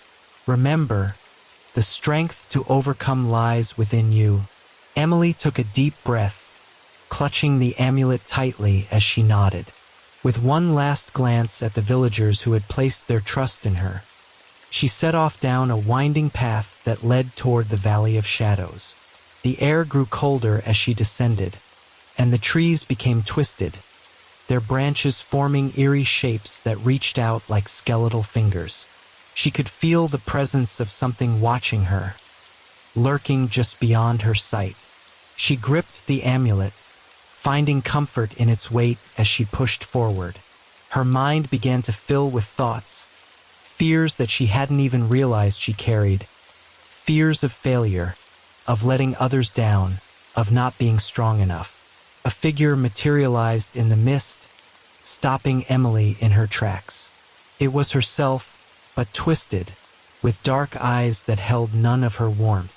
"You don't belong here," the shadow figure hissed, her voice echoing through the valley. "You're just a girl. What makes you think you can save anyone?" Emily's hands shook, but she forced herself to stand tall. "I am afraid," she admitted, her voice wavering. "But that doesn't mean I'll stop. I may not be strong, but I won't give up." The shadow sneered, but as Emily spoke, it began to fade, its edges blurring until it was little more than a wisp of smoke. She took a shuddering breath, feeling lighter, as if a weight had been lifted from her heart. She walked forward, encountering other fears along the way. Fear of loss, of loneliness, of not being worthy of the trust placed in her. Each time, she faced them, naming each one and watching them dissolve into the mist. At last, she emerged from the valley, feeling exhausted but triumphant. Lyriel and Alder were waiting for her, their faces filled with pride. "You have passed the first trial," Alder said, his voice filled with warmth. "The path ahead will not be easy, but you have taken the first step, and that is often the hardest." Emily managed a small smile. She was beginning to understand that this journey was not just about saving the village, but about discovering strength she hadn't known she possessed. With newfound resolve, she followed Alder and Lyriel back to the village, ready for whatever lay ahead. Emily awoke at dawn, her body still aching from the trials of the Valley of Shadows, but her spirit steadier, as though the strength of the forest itself had seeped into her bones. Lyriel and Alder awaited her once more, their faces solemn as they led her to the village center, where a circle of elder trees stood, their branches entwined like ancient guardians. "The next trial," Alder began, his gaze intense, "will require not only courage but clarity of mind. You must face the echoes, voices from our past, woven into the roots of the forest itself. These are memories and choices of those who came before. If you listen carefully, you may find answers, or perhaps greater questions." Emily's eyes widened as she looked around. "Voices from the past?" Lyriel nodded. "Many who attempted to break the curse before you have left fragments of themselves behind. They are bound here, echoing through time. Some of them may help you, others may try to deter you. Be careful not to lose yourself in their words." The forest around them grew quiet, the usual hum of life dimming to a hushed silence, as if the trees themselves were holding their breath. Emily took a deep breath and stepped forward, crossing into the ring of elder trees. Instantly, she felt a shift in the air. It was as though the very atmosphere had thickened, laden with unspoken thoughts and half-formed memories. Suddenly, the whispers began, faint and indistinct at first but growing louder, mingling until they became a cacophony of voices. She closed her eyes, focusing on each sound, letting them unravel into discernible words. A man's voice, deep and sorrowful, echoed from her left. "I tried. I gave everything, yet I could not save them. The forest claimed my spirit, and now I am but a shadow, a warning." To her right, a softer, gentler voice, like that of an old woman, murmured, "Strength is not found in battle, but in the choice to keep going. Even when the path grows dark, even when hope feels lost." Emily swallowed, her heart pounding. The voices felt so real, like specters brushing past her, whispering directly into her ear. She pressed forward, deeper into the circle, and suddenly, a familiar voice rang out, her own, filled with fear and doubt. "You are just a girl," it said.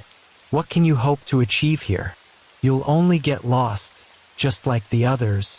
Emily clenched her fists, fighting against the surge of doubt. "No," she whispered fiercely. "I'm here to help, to do what I can. I may not know everything, but I won't let that stop me." The voices quieted, and a strange stillness fell over the grove.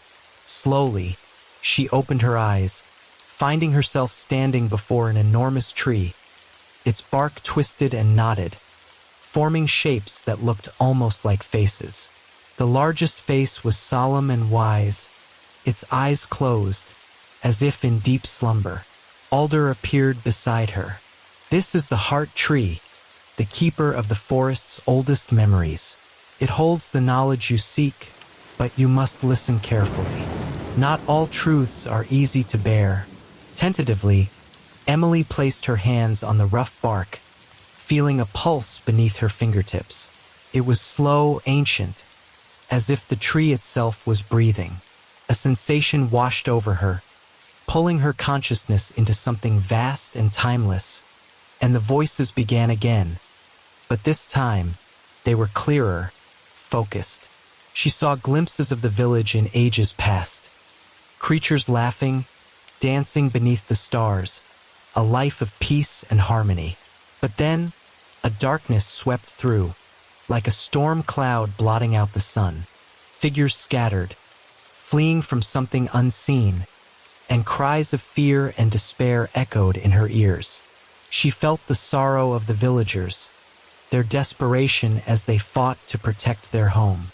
The vision shifted, revealing a young woman standing before the heart tree, much like Emily was now. The woman's face was etched with determination, her eyes bright with hope. She held a crystal, radiant with a light that seemed to pulse in sync with the tree's heartbeat. But as Emily watched, shadows wrapped around the woman, and the light within the crystal flickered, then went dark. The woman's face contorted in pain, and with a final, heart-wrenching scream, she vanished, leaving the crystal to fall to the forest floor, lifeless. Emily's breath caught. This was the origin of the curse, a broken promise, a failed attempt to protect the forest, and a loss so profound that it had scarred the land itself. The heart tree's voice echoed in her mind, deep and resonant. She was the first to try and failed. Many have come since, each bearing hope, each leaving only echoes of despair. Will you be different? The weight of the question pressed down on her, heavy and unyielding. I don't know, she admitted, her voice trembling. But I have to try. I can't just walk away. The tree seemed to consider her words, its presence shifting, as though it were assessing the strength of her resolve. Finally, the deep voice spoke again. There is still one way. You must rekindle the light of the crystal, but to do so, you must face the heart of the darkness itself. Only by confronting the source of the curse can the crystal's power be restored. Emily nodded, her determination rekindled. I'll do it. Tell me where to find this darkness. The tree's branches creaked, and the faces carved into the bark seemed to shift, gazing upon her with a mixture of sorrow and hope.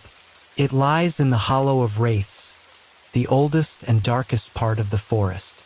Beware, for the shadows there are not bound by time or mercy. They are relentless, and they feed on fear. A shiver ran down her spine, but Emily held firm. Thank you. I'll be careful. With a final surge of energy, the heart tree imparted one last message. Remember, child, the light within you is your greatest weapon. Let it guide you through the shadows. The connection faded, and Emily staggered back, feeling as though she had surfaced from deep water. Alder caught her, steadying her as she regained her balance. The hollow of wraiths, he murmured, his face pale. Few have returned from there, but if anyone can face it, it's you. Emily managed a small, resolute smile. Then I'll go, and I'll do whatever it takes to end this curse. As she made her way back to the village, a hush fell over the creatures that lined her path, their eyes filled with a mixture of fear and hope. She knew that she was their last chance, the final thread of hope for a future free of darkness. And as the village receded behind her, she turned toward the heart of the forest, ready to confront the shadows that awaited in the hollow of wraiths. Emily journeyed deeper into the forest, her steps light but purposeful. The hollow of wraiths was more than just a place. It was a shadowed void, hidden from the sunlight that blessed the rest of the enchanted forest. Every creature she passed regarded her with silent reverence, their eyes reflecting both fear and a cautious hope. Lyriel had given her a small crystal, a shard of light that pulsed faintly, and warned her to keep it close. It's a fragment of our ancient magic, she had explained, to remind you of the light within. Should the shadows become too thick, the path soon narrowed, thickening with twisted roots and brambles. Branches closed in above, their dark leaves blocking out the sky, until only a faint green glow from the forest surrounded her. Each step forward felt like descending into another world, one where time barely moved, as though the past, present, and future had fused into a perpetual twilight. As she approached the hollow, a chilling silence blanketed the forest, so profound that even her breath seemed to vanish into it. Emily gripped the crystal in her hand, drawing comfort from its warmth. And then, like a thick mist, the shadows began to materialize around her, amorphous and cold, taking the form of slender, looming figures. The wraiths moved silently, gliding around her like wraiths of smoke, observing her with hollow eyes that gleamed faintly in the dark. She felt their gaze press against her skin, a sensation of countless voices whispering without words, probing her resolve.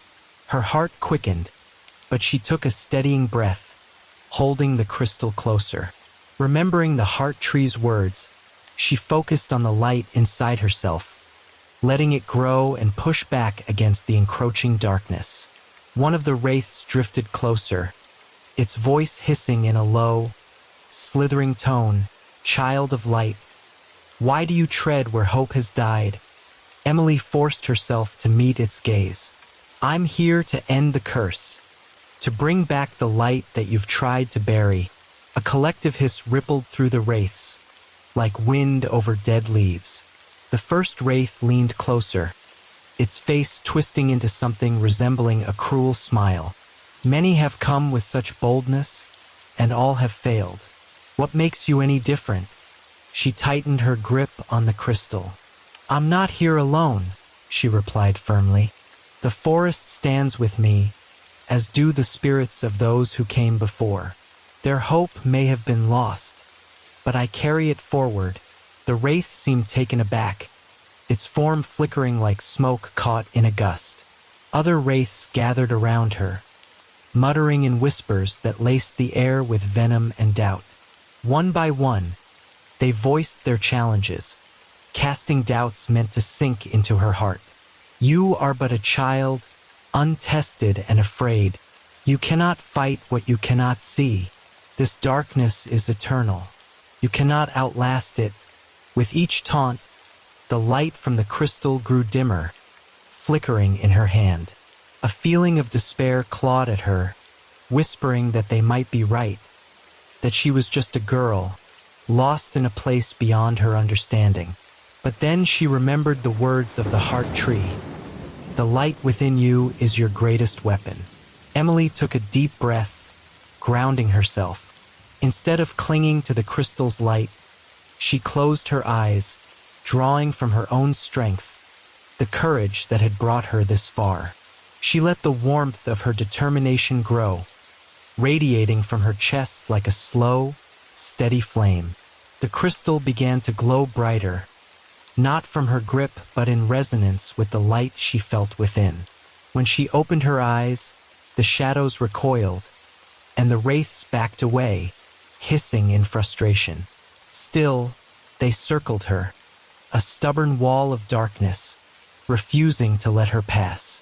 Emily raised her chin, her voice steady as she addressed them. "I will not be afraid. I will face you, and I will not turn back." With those words, she stepped forward, right into the heart of the hollow. The wraiths parted, reluctantly granting her passage, though their whispers followed her. As she ventured further, the forest grew darker still, until she could barely see her own hands before her. The air felt thick and heavy, like breathing through a shroud. Suddenly, she saw it. A faint glow up ahead, different from the crystal's warm light. It was cold, bluish, pulsating in the shadows.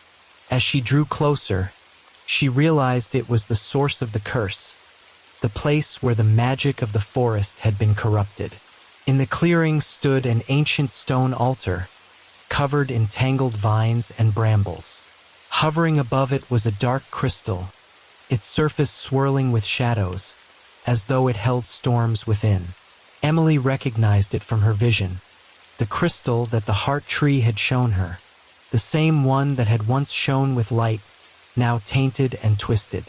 The wraiths gathered around the clearing, forming a silent, watchful ring. Emily took a step toward the dark crystal, her heart pounding. She could feel the weight of countless souls bound to its darkness, a power that radiated despair and fury.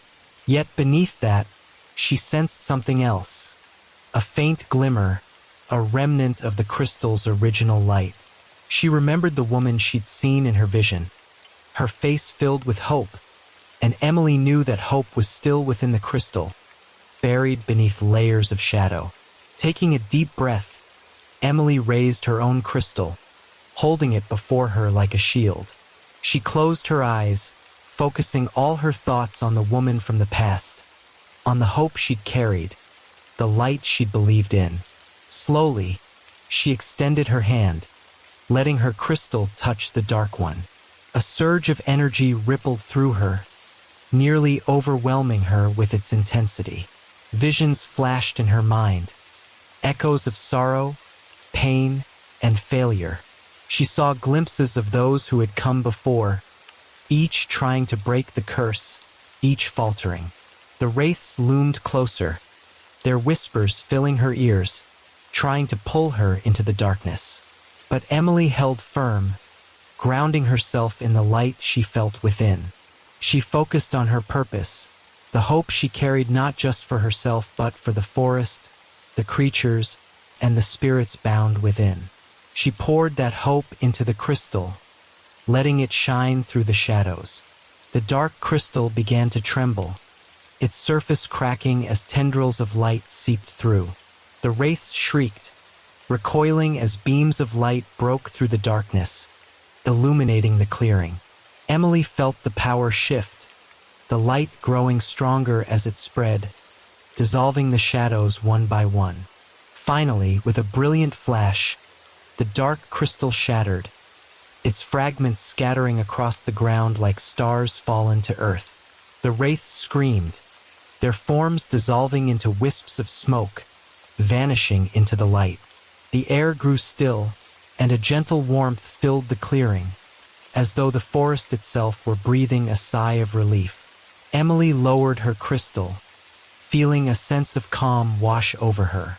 She looked around, seeing the forest in a new light. The curse had lifted, the darkness dispersed. A soft voice, warm and kind, echoed in her mind, an echo of the woman she had seen, her gratitude resonating through the ages. As she left the hollow of wraiths, Emily felt the presence of the forest around her, vibrant and alive once more. The trees seemed to bow in silent thanks, and the creatures that had once watched her with fear now followed with gentle, admiring eyes. She knew the journey was not yet over, but for the first time, the path ahead felt clear and full of promise. As Emily emerged from the hollow of wraiths, a profound sense of relief washed over her. The dense shadows that had clung to her so relentlessly were gone, replaced by the gentle, warm embrace of sunlight filtering through the trees. She could feel the forest celebrating with her. The branches seemed to sway in rhythmic harmony, and the air hummed with a renewed energy. Lyriel awaited her at the edge of the hollow, her eyes brimming with both worry and hope. The sight of Emily's return brought visible relief to the Fae, and her wings fluttered with joy as she approached. "You did it," Lyriel whispered, her voice filled with awe. She reached out, gently touching the small crystal in Emily's hand, which now pulsed with a vibrant, clear light. "The curse, it's broken." Emily nodded, unable to find words that would capture the full weight of what she had experienced in the hollow. Instead, she simply squeezed Lyriel's hand in silent gratitude. Together, they began the journey back to the hidden village, eager to share the news with the rest of the forest's inhabitants. The village was already alive with excitement by the time they returned. Word had spread like wildfire, and magical creatures of all kinds had gathered, filling the air with jubilant cheers and laughter. The dryads swayed in celebration, their roots twisting joyfully in the earth. The will-o'-the-wisps floated above, their glow more radiant than ever, and the small sprites darted around, leaving trails of sparkling light in their wake. At the heart of the village, beneath the towering heart tree, the elder spirits awaited her. They looked upon her with pride and gratitude, their ancient eyes softened by the light that now filled the forest once more. The heart tree itself seemed to radiate a warmth that Emily had not felt before. The branches reached down toward her, as if to embrace her, and she felt a gentle whisper in her mind. A voice as old as the earth itself, murmuring words of gratitude and blessing. "You have restored what was once lost," the heart tree's voice echoed within her. "Your courage and light have rekindled our spirit. For generations to come, your name will be remembered here, in the leaves, in the roots, and in the hearts of all who dwell within this forest." Emily felt a lump form in her throat. She hadn't expected her journey to leave such a mark on the enchanted forest. She had thought herself a mere visitor, but now she knew that she would forever be a part of this magical world. As the festivities continued, Emily found herself surrounded by the villagers, each one eager to express their thanks. The Fae offered her delicate crowns woven from moonflowers. The Dryads gave her small stones imbued with their own ancient magic, and the sprites whispered secrets of the forest into her ear, filling her heart with warmth. Finally, Lyriel took Emily's hand and led her to the edge of the forest, where the path back to her own world began. The forest's magic shimmered in the air, a subtle reminder of all she had seen and experienced. "You've changed us all, Emily," Lyriel said softly, "and we will remember you always. But the magic we share is now a part of you as well. Wherever you go, the forest spirit will be with you." Emily nodded, feeling a mix of joy and sadness. She knew she would miss this place, with its creatures, its mysteries, and the peace she had found here. But she also understood that her journey wasn't ending. It was simply evolving. She would carry the magic of the enchanted forest with her, a quiet strength that would guide her always. With one last embrace, Lyriel let her go, and Emily stepped onto the path, glancing back only once to see the villagers gathered, waving and smiling. She felt a warmth in her chest, a certainty that she was not truly leaving them behind. As she continued down the path, the sounds of the forest grew softer, fading into the familiar rustle of leaves and chirping of birds. The sunlight grew brighter, and soon, Emily found herself on the edge of the forest, where her journey had begun. She took a deep breath, feeling the world around her as if for the first time. The air was crisp, the sky a brilliant blue, and yet she felt a deeper understanding of it all, a connection to the life pulsing beneath her feet, to the energy that bound all things together. The forest's whispers echoed in her mind, a gentle reminder that she was never truly alone. And as she walked away, she knew that wherever life took her, she would carry the forest's light within her, a spark of magic that would forever guide her, like a secret flame illuminating her path. The Clockmaker's Secret. In the heart of the small town of Elderswood, where cobblestone streets twisted like the hands of a clock, Victor Grayson toiled in his dimly lit workshop. With each tick and tock, he poured his heart into his creations, hoping to breathe life into the intricate mechanisms that lay before him. For Victor, clocks were not mere instruments of time. They were vessels of memories and dreams. His workshop, filled with the scent of polished wood and the soft glow of candlelight, was a sanctuary where time held no sway. One stormy night, as rain drummed against the workshop's windows, Victor discovered something extraordinary. While searching for a missing gear, he stumbled upon a dusty old chest tucked away in a shadowy corner. The chest creaked open, revealing an assortment of ancient tools, and an ornate device resembling an hourglass. Intrigued, Victor carefully lifted the hourglass, noticing its unusual inscriptions etched into the glass. As he turned it over, he felt a strange energy pulse through him, and the room around him shimmered like a mirage. Victor soon realized that this device was unlike any he had ever encountered. It seemed to resonate with the clocks he had been building. The air thickened with a sense of mystery, and a voice echoed in his mind, urging him to explore the depths of time itself. Compelled by curiosity, Victor set to work, attempting to incorporate this newfound mechanism into his clock designs. As he tinkered, he felt a growing connection to the hourglass, as if it were guiding his hands. Days turned into nights, and Victor found himself lost in a world where time twisted and turned. Finally, after weeks of trial and error, he created a clock that not only ticked but also pulsed with the very essence of time. When he wound the key and set it in motion, the clock emitted a soft glow, casting shadows that danced across the workshop walls. To his astonishment, Victor discovered that the clock had the power to manipulate time. With a mere turn of the key, he could slow down time, fast forward through moments, or even rewind to relive cherished memories. The thrill of discovery surged through him, igniting a sense of adventure he had long forgotten. He envisioned the possibilities that lay ahead. What if he could save lives, prevent heartaches, or experience the beauty of past moments all over again? As he pondered these thoughts, he felt a pull, as if the hourglass was urging him to take a leap into the unknown. Victor's heart raced at the thought of his first real experiment with time. He decided to test his creation by rewinding to a moment that had shaped his life, the day his late father had gifted him his first clock.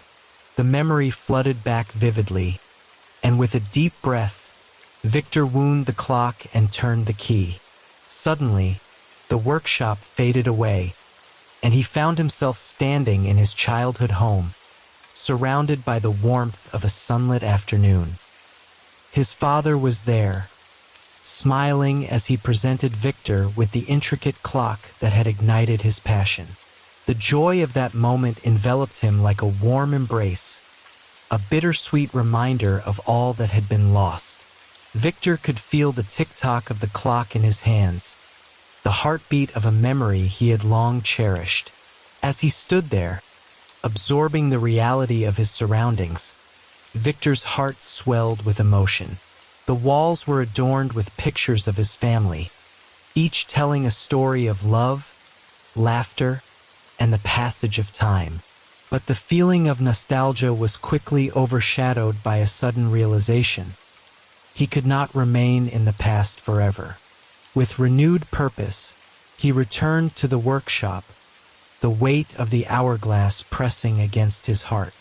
He needed to harness this power responsibly, aware of the consequences that came with tampering with time.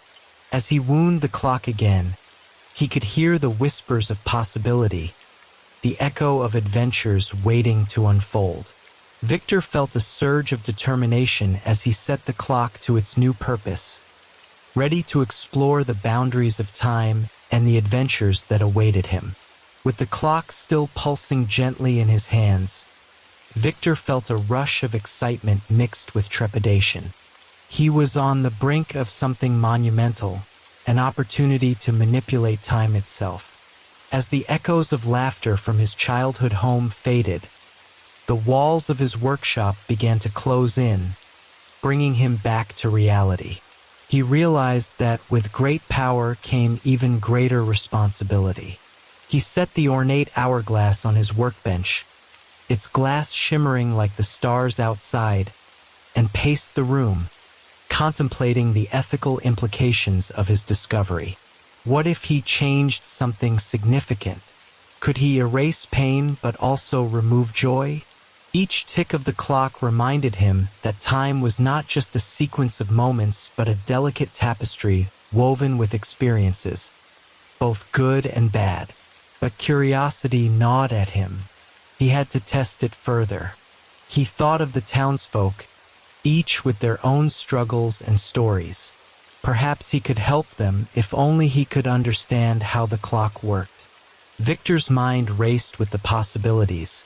He could prevent accidents, mend broken hearts, or even reveal secrets long buried. After a night filled with restless anticipation, Victor gathered himself the next morning, fueled by a blend of determination and excitement. He decided to try a smaller experiment first. He chose to revisit a moment from the previous week when he had clashed with a stubborn customer named Mrs. Hawthorne. She was notorious for her impatience, and their disagreement had left a bitter taste in both their mouths. He prepared the clock meticulously, adjusting the intricate gears and winding the key until it clicked into place. As he turned the key, the soft glow enveloped him once again, and the room swirled with a spectrum of colors. With a shudder, he felt himself being pulled through the very fabric of time. In a heartbeat, Victor found himself standing in his shop, but the air felt different, lighter, charged with a palpable energy. He watched as Mrs. Hawthorne, frazzled and frustrated, entered the workshop with a broken cuckoo clock in hand. Victor could feel the tension from their previous encounter lingering in the air, but this time he was armed with knowledge. As she approached, he took a deep breath, focusing on being calm and approachable. "Good morning, Mrs. Hawthorne. Let me take a look at that clock for you," he said, his voice steady and inviting. The woman raised an eyebrow, surprised by his sudden change in demeanor. "I appreciate your willingness to help, Victor, but last time," she started, her tone cautious. "This time will be different," he reassured her with a smile. "Let's see what we can do together." The conversation flowed more smoothly than he remembered, each word a note in a harmonious melody. Victor felt a warmth spreading through him, a sense of purpose driving his actions. He worked diligently, explaining each step as he repaired the clock, guiding her through the process. With every passing moment, the tension dissolved, replaced by understanding and camaraderie. As the cuckoo clock chimed its first triumphant note, Mrs. Hawthorne beamed. "You've done a marvelous job, Victor. I didn't think it could be fixed." He returned her smile, feeling a profound sense of accomplishment. "I'm glad you're happy with it. Let's keep working together in the future, shall we?" The encounter left Victor exhilarated. He had not only altered the outcome of their meeting, but also cultivated a friendship with a woman he once thought impossible to connect with. However, the joy was short-lived. He could not shake the feeling that there were unforeseen consequences to his meddling. Returning to his workshop, Victor found himself confronted by an overwhelming sense of unease. What if his changes rippled outward, altering the lives of others in ways he couldn't foresee? He felt the weight of the hourglass on his desk, an ever-present reminder of the power he wielded. To put his mind at ease, Victor decided to test the limits of the clock's ability to rewind time further. He contemplated a more significant event, one that had affected him deeply. He thought of the day his father had fallen ill, a memory that haunted him. If he could go back and intervene, perhaps he could alter the course of fate itself. With his heart pounding, he prepared the clock once more. He set the time, adjusting the gears and winding the key with trembling hands. As he turned it, the familiar glow enveloped him, and once again, he felt the pull of time, the exhilarating sensation of being drawn through the ages. When the swirling colors subsided, Victor stood in his father's workshop, filled with the scent of sawdust and varnish. Sunlight streamed through the windows, illuminating the myriad of tools that lined the walls. His father was there, engrossed in his work, blissfully unaware of the looming fate that awaited him. Victor's heart raced as he approached his father, longing to warn him of the illness that would soon strike. But he hesitated. How could he intervene without revealing the truth of his power? What if he made things worse? As he opened his mouth to speak, he saw the determination in his father's eyes, the passion for his craft that had shaped Victor's own life. In that moment, he understood that some moments were not meant to be altered, that the pain and struggles were part of the fabric of life itself. With a heavy heart, Victor stepped back, realizing he had the power to change the past but also the wisdom to know when not to do so. As the workshop began to shimmer around him, Victor took one last glance at his father, a smile spreading across his face, and he felt the love that had always bound them together. With a flicker, he returned to his own time, the clock's glow dimming as the world solidified around him. His heart ached with the burden of his discovery. He had glimpsed the possibility of changing the past, but in doing so, he had also seen the importance of acceptance. Back in the safety of his workshop, Victor leaned against his workbench, his mind racing. He had witnessed both the potential and peril of manipulating time. The lessons from his father lingered, urging him to consider the delicate balance of existence. It was not just about revisiting cherished memories. It was also about the choices that defined who they were. Determined to explore this balance further, Victor decided to focus on the community around him. He knew that Elderswood was filled with stories of love, loss, and the everyday struggles of its inhabitants. Perhaps he could use his gift to bring forth joy, to weave happiness back into the fabric of their lives. The thought energized him. The next morning, Victor set out to meet the townspeople, eager to lend his newfound abilities to their problems.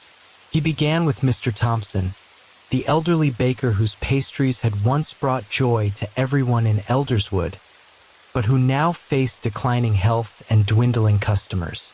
Victor arrived at the bakery, greeted by the sweet aroma of freshly baked bread mingling with a hint of nostalgia.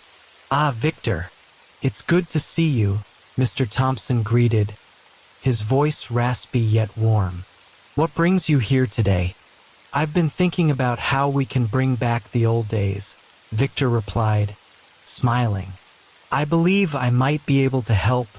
The old man's eyes sparkled with curiosity. "Help? How could you possibly help an old baker like me?"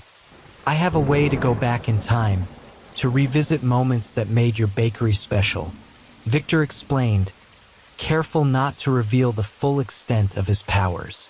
"If we could capture the essence of those times, perhaps it would inspire both you and your customers." Mr. Thompson's brow furrowed, deep in thought. "Well, I suppose it couldn't hurt to try. What do you have in mind?" Victor suggested they recreate the bakery's grand reopening from decades ago, a moment when Mr. Thompson's pastries had drawn crowds from miles away. With enthusiasm, they spent the day preparing, baking bread, frosting cakes, and setting up decorations. The air buzzed with laughter and memories, each conversation a stitch in the tapestry they were weaving together. Once everything was ready, Victor wound his clock, focusing on the spirit of that long-ago day. He envisioned the joy and excitement that had filled the air, letting it flow into his creation. As he turned the key, the clock emitted a warm glow, enveloping the bakery. When the light faded, the bustling scene of the grand reopening unfolded before them. Crowds filled the bakery, laughter ringing out as people sampled the treats. Victor watched, his heart swelling with joy as Mr. Thompson's face lit up, eyes brimming with happiness as he served customers who had once been strangers but were now filled with familiarity and nostalgia. But amid the celebration, Victor sensed a shift. The joyful noise began to fade, replaced by whispers of discontent from the townsfolk. They spoke of lost opportunities, forgotten dreams, and heartaches buried deep within.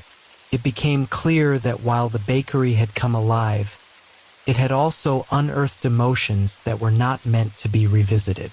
The atmosphere grew heavy, and Victor felt a tightening in his chest. The spell of nostalgia had transformed into something darker, revealing the complexities of time and memory. Suddenly, the joy around them twisted into melancholy, leaving Mr. Thompson bewildered. "What is happening?" he asked, glancing around in confusion. "I thought this would bring back the good times." "Sometimes, the past holds both joy and pain," Victor replied, realizing the lesson he had to learn. "We cannot always control what we unearth. Memories are layered and complex." With a heavy heart, Victor turned the key once more, and the bakery returned to its quiet state, leaving behind the echoes of laughter and the weight of regret. Mr. Thompson stood in silence, a mixture of emotions flickering across his face. "You were right. Some things are better left in the past," he admitted, his voice low. Victor nodded, understanding the weight of their experience. "But we can create new memories. Perhaps instead of dwelling on what was, we can focus on what can be." They began to brainstorm ideas to revitalize the bakery without the burden of the past. Together, they planned community events, bake sales, and a contest to encourage the townsfolk to share their own recipes and stories, uniting them in celebration of the present. As they worked, Victor felt a newfound sense of purpose. He realized that time could not simply be rewound. It must be embraced. He decided to approach the town with a spirit of renewal rather than nostalgia. He could help create new stories instead of resurrecting old ones, guiding Elderswood into a brighter future. With Mr. Thompson's bakery buzzing with activity once again, Victor left with a heart full of hope. He wandered through the town, taking in the familiar sights, the children playing in the square, the merchants chatting, and the vibrant colors of the marketplace. In the following weeks, he continued his journey, helping others in the town in ways he hadn't anticipated. He worked with the schoolteacher, Ms. Adams, to incorporate fun educational experiences for her students, reigniting their curiosity. He joined hands with the local artists to organize a gallery showcasing their talents, breathing life into the town's culture. Each time he helped someone, he felt a piece of the hourglass's energy flow into their endeavors, igniting a spark of creativity and collaboration among the townsfolk. Victor realized that while he had the power to manipulate time, the greatest magic lay in bringing people together to forge new memories. However, the more he delved into this new purpose, the more he felt the weight of the hourglass pressing on his conscience. As joyful as the town had become, he couldn't shake the feeling that time was more than just a tool to be wielded. It was a companion, a force that deserved respect. Late one night, as Victor returned to his workshop, the moonlight casting a silver hue over the room, he sat in silence, contemplating the next steps of his journey. He had glimpsed both the beauty and the complexities of time, but he knew there was still much to learn. He picked up the hourglass, tracing his fingers over its cool surface. "What do you want from me?" he whispered into the night, half expecting an answer. But only the ticking of his clocks filled the air, reminding him that time was always moving forward, urging him to embrace the present. As days turned into weeks, Elderswood continued to flourish under the newfound energy that Victor had cultivated. The townspeople, inspired by their collective efforts, worked side by side, forging connections that had long been neglected. However, as the community thrived, Victor could not shake a lingering sense of unease. The hourglass, now an ever-present companion, seemed to hum with a resonance that he could not decipher. One chilly evening, while Victor was meticulously repairing a grandfather clock, he noticed something unusual. The air around him shimmered slightly, rippling like the surface of a pond disturbed by a stone. The workshop felt heavier, charged with an energy he hadn't encountered before. Suddenly, a figure emerged from the shadows, stepping into the warm glow of his workshop. Victor's heart raced as he recognized the man standing before him. A tall figure cloaked in a deep indigo robe, the fabric woven with intricate silver patterns resembling the stars. His face was obscured, but his voice was rich and melodic. "Victor, clockmaker of Elderswood," he intoned, his voice echoing in the small space. "I have been watching you. Who are you?" Victor managed, trying to steady his breath. "What do you want?" "I am Eler, a keeper of time," the figure replied, stepping closer. "I traverse the currents of time and space, observing those who tread the path between moments. Your actions have drawn my attention." Victor felt a chill creep up his spine. "What do you mean?" "I'm just trying to help my town. And that is precisely what concerns me," Eler said, his voice calm yet laced with urgency. "Your manipulation of time, though well-intentioned, carries consequences. You may have reignited the spirit of Elderswood, but with every action, there are ripples that stretch far beyond your comprehension." "Ripples?" Victor echoed, his mind racing. "I only wanted to bring joy and hope." "Joy is a delicate thread," Eler continued, his eyes glinting beneath the hood, "and hope can easily turn to despair. You have opened a door to the past, but you must understand that some doors should remain closed. You tread a fine line between creation and destruction." Victor's heart sank as he processed the weight of Eler's words. "What do you suggest I do?" he asked, his voice almost a whisper. "Embrace your gift, but do so with wisdom," Eler advised. "You must understand the fabric of reality and the threads that connect each moment. I offer you a choice: to see the consequences of your actions through the eyes of those affected. You may grasp the understanding necessary to wield your power responsibly." With a wave of his hand, Eler conjured a shimmering portal in the air before Victor. It swirled with colors, each one pulsating like a heartbeat. "Step through and witness the threads of time as they unfold. But be cautious. The visions may not be what you expect." Taking a deep breath, Victor stepped closer to the portal. "Will I see the future?" he asked, a mix of excitement and trepidation swelling within him. "You will see what lies ahead, but not the future you envision," Eler replied cryptically. "You must be prepared for the truths you may uncover." With one last glance at his workshop, Victor plunged through the portal, feeling a rush of wind envelop him. The sensation was both exhilarating and terrifying.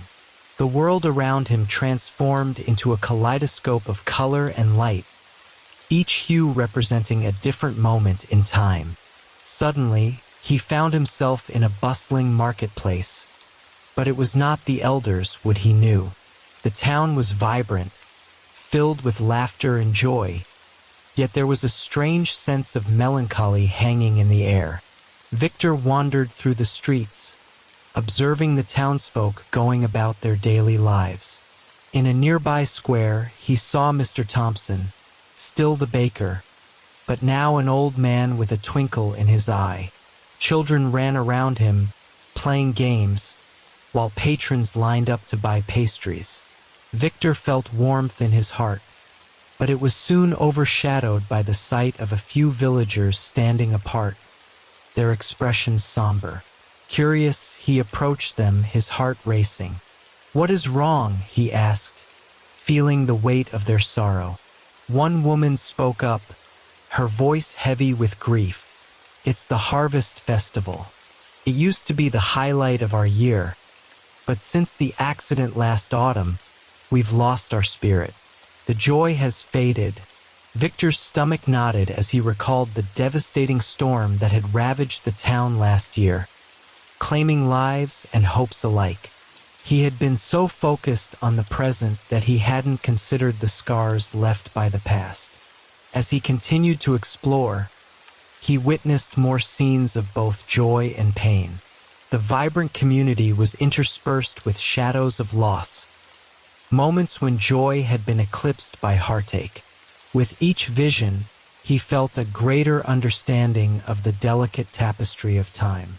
Just as he was beginning to grasp the significance of his experiences, a haunting vision unfolded before him. A dark figure loomed in the distance, whispering to the townsfolk, sowing seeds of doubt and despair. Victor recognized it as the manifestation of regret, a presence that thrived on the unhealed wounds of the past.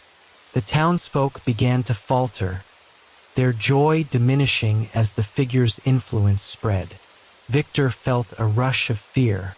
"I have to help them," he shouted, but Eilir's voice echoed in his mind, warning him of the consequences of interference.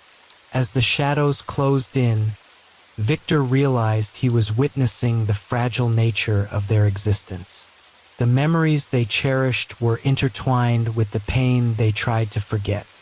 He understood now that he had to confront the darkness, not by erasing the past but by embracing it, acknowledging the pain and allowing healing to begin. The portal began to shimmer again, pulling him back to the present. Just before he was pulled away, he caught one last glimpse of the townspeople, their faces filled with uncertainty but also resilience. They were strong. They just needed guidance to find their way back to the light. With a jolt, Victor landed back in his workshop, panting as he processed the weight of his journey. Eilir stood before him, watching with a knowing gaze. "Now you understand," the Keeper of Time said, his voice a soft echo of the tumult Victor had witnessed. "The past shapes the present, but the present also holds the power to heal the past. Use your knowledge wisely." Victor nodded, filled with determination. "I will not only help the town remember the joy, but also guide them through their pain. Together, we can weave a stronger future." Eilir smiled slightly, a glimmer of approval in his eyes. "Then go, clockmaker. The hourglass will always guide you, but it is your heart that must lead the way." With a renewed sense of purpose, Victor prepared to step back into the world. He knew that the journey ahead would be challenging, but he was ready to face the shadows of time with courage, knowing that healing was possible if they embraced both the light and the dark. As dawn broke over Elderswood, a soft golden light filtered through the leaves, illuminating the streets of the small town.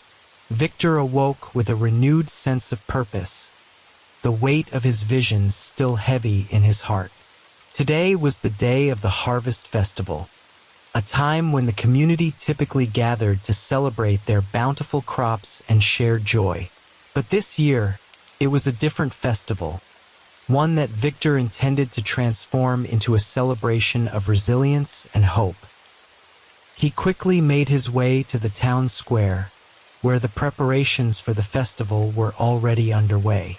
Colorful banners adorned the trees, and the scent of freshly baked bread wafted through the air, mingling with the crisp autumn breeze. Victor approached Mr. Thompson, who was setting up his stall filled with delicious pastries. "Good morning, Mr. Thompson," Victor greeted, his voice filled with enthusiasm.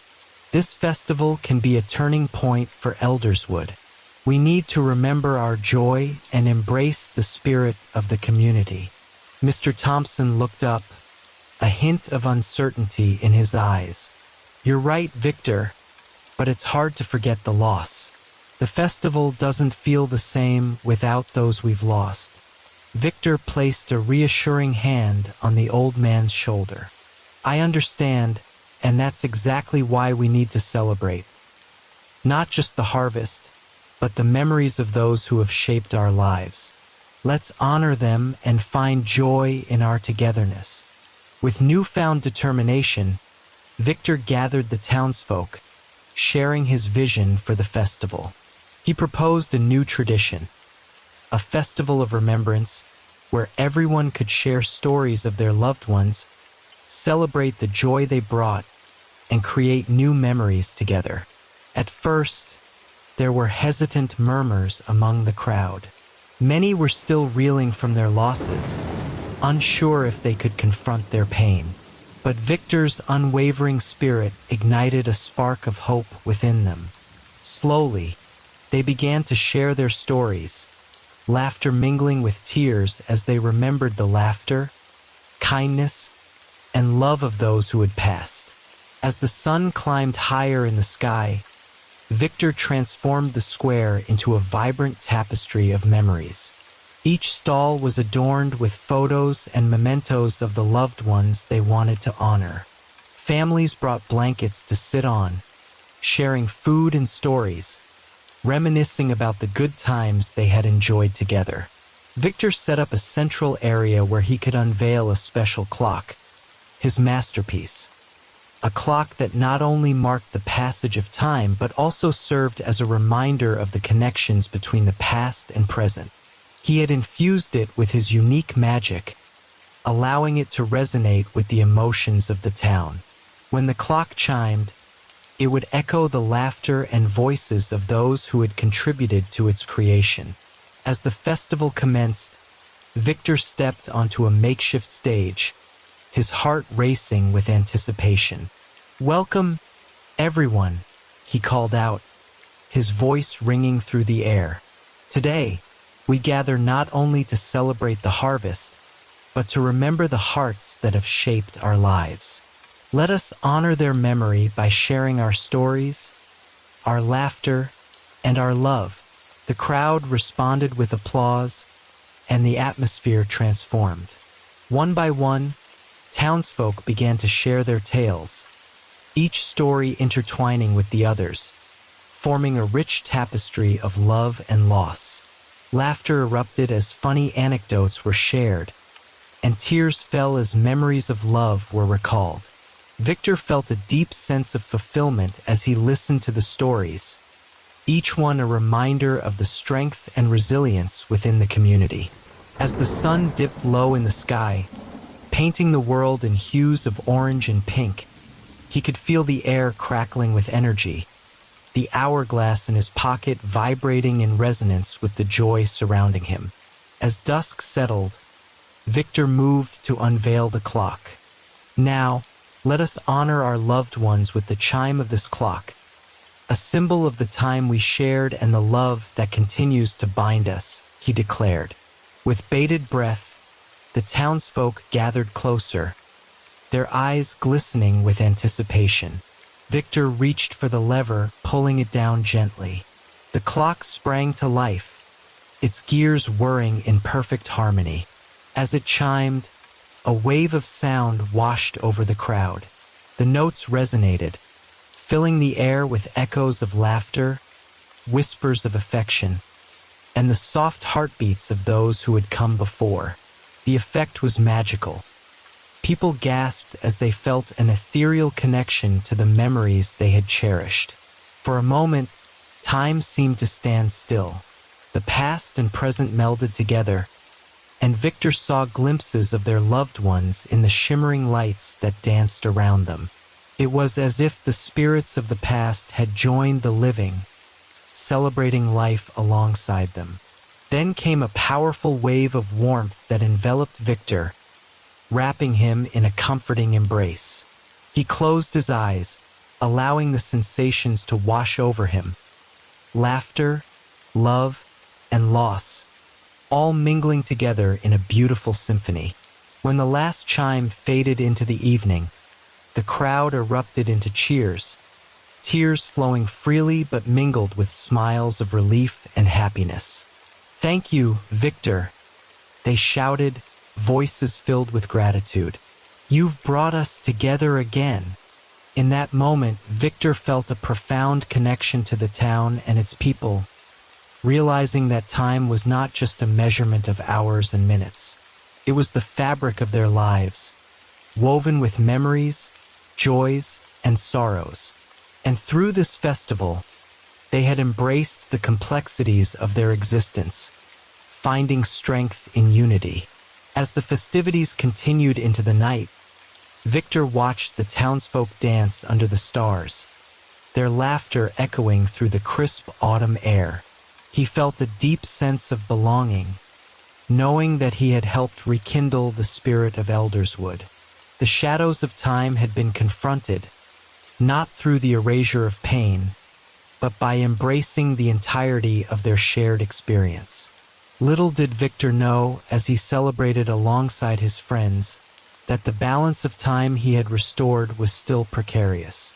A dark figure lurked at the edges of the festival, watching with intent, waiting for an opportunity to sow discord once more. But for now, as the music played and the laughter echoed, Victor felt a surge of hope. He had not only created clocks that marked time, he had woven a tapestry of love, resilience, and connection. He understood now that every tick of the clock was a reminder of the moments that defined them, and he was determined to protect those moments at all costs.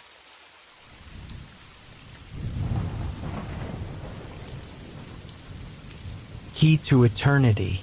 What if you held the power to unlock eternity itself? Would you risk everything to glimpse a world beyond time, even if it meant leaving your humanity behind? Once upon a time, there lived a man named Roland, whose life had always been quiet, almost forgettable. He was no adventurer, nor was he a scholar or warrior, but his heart held a yearning, a desire he could scarcely name, for something greater than the mundane rhythms of daily life. It was as though he could feel a hidden world brushing against his own, just out of reach, calling to him.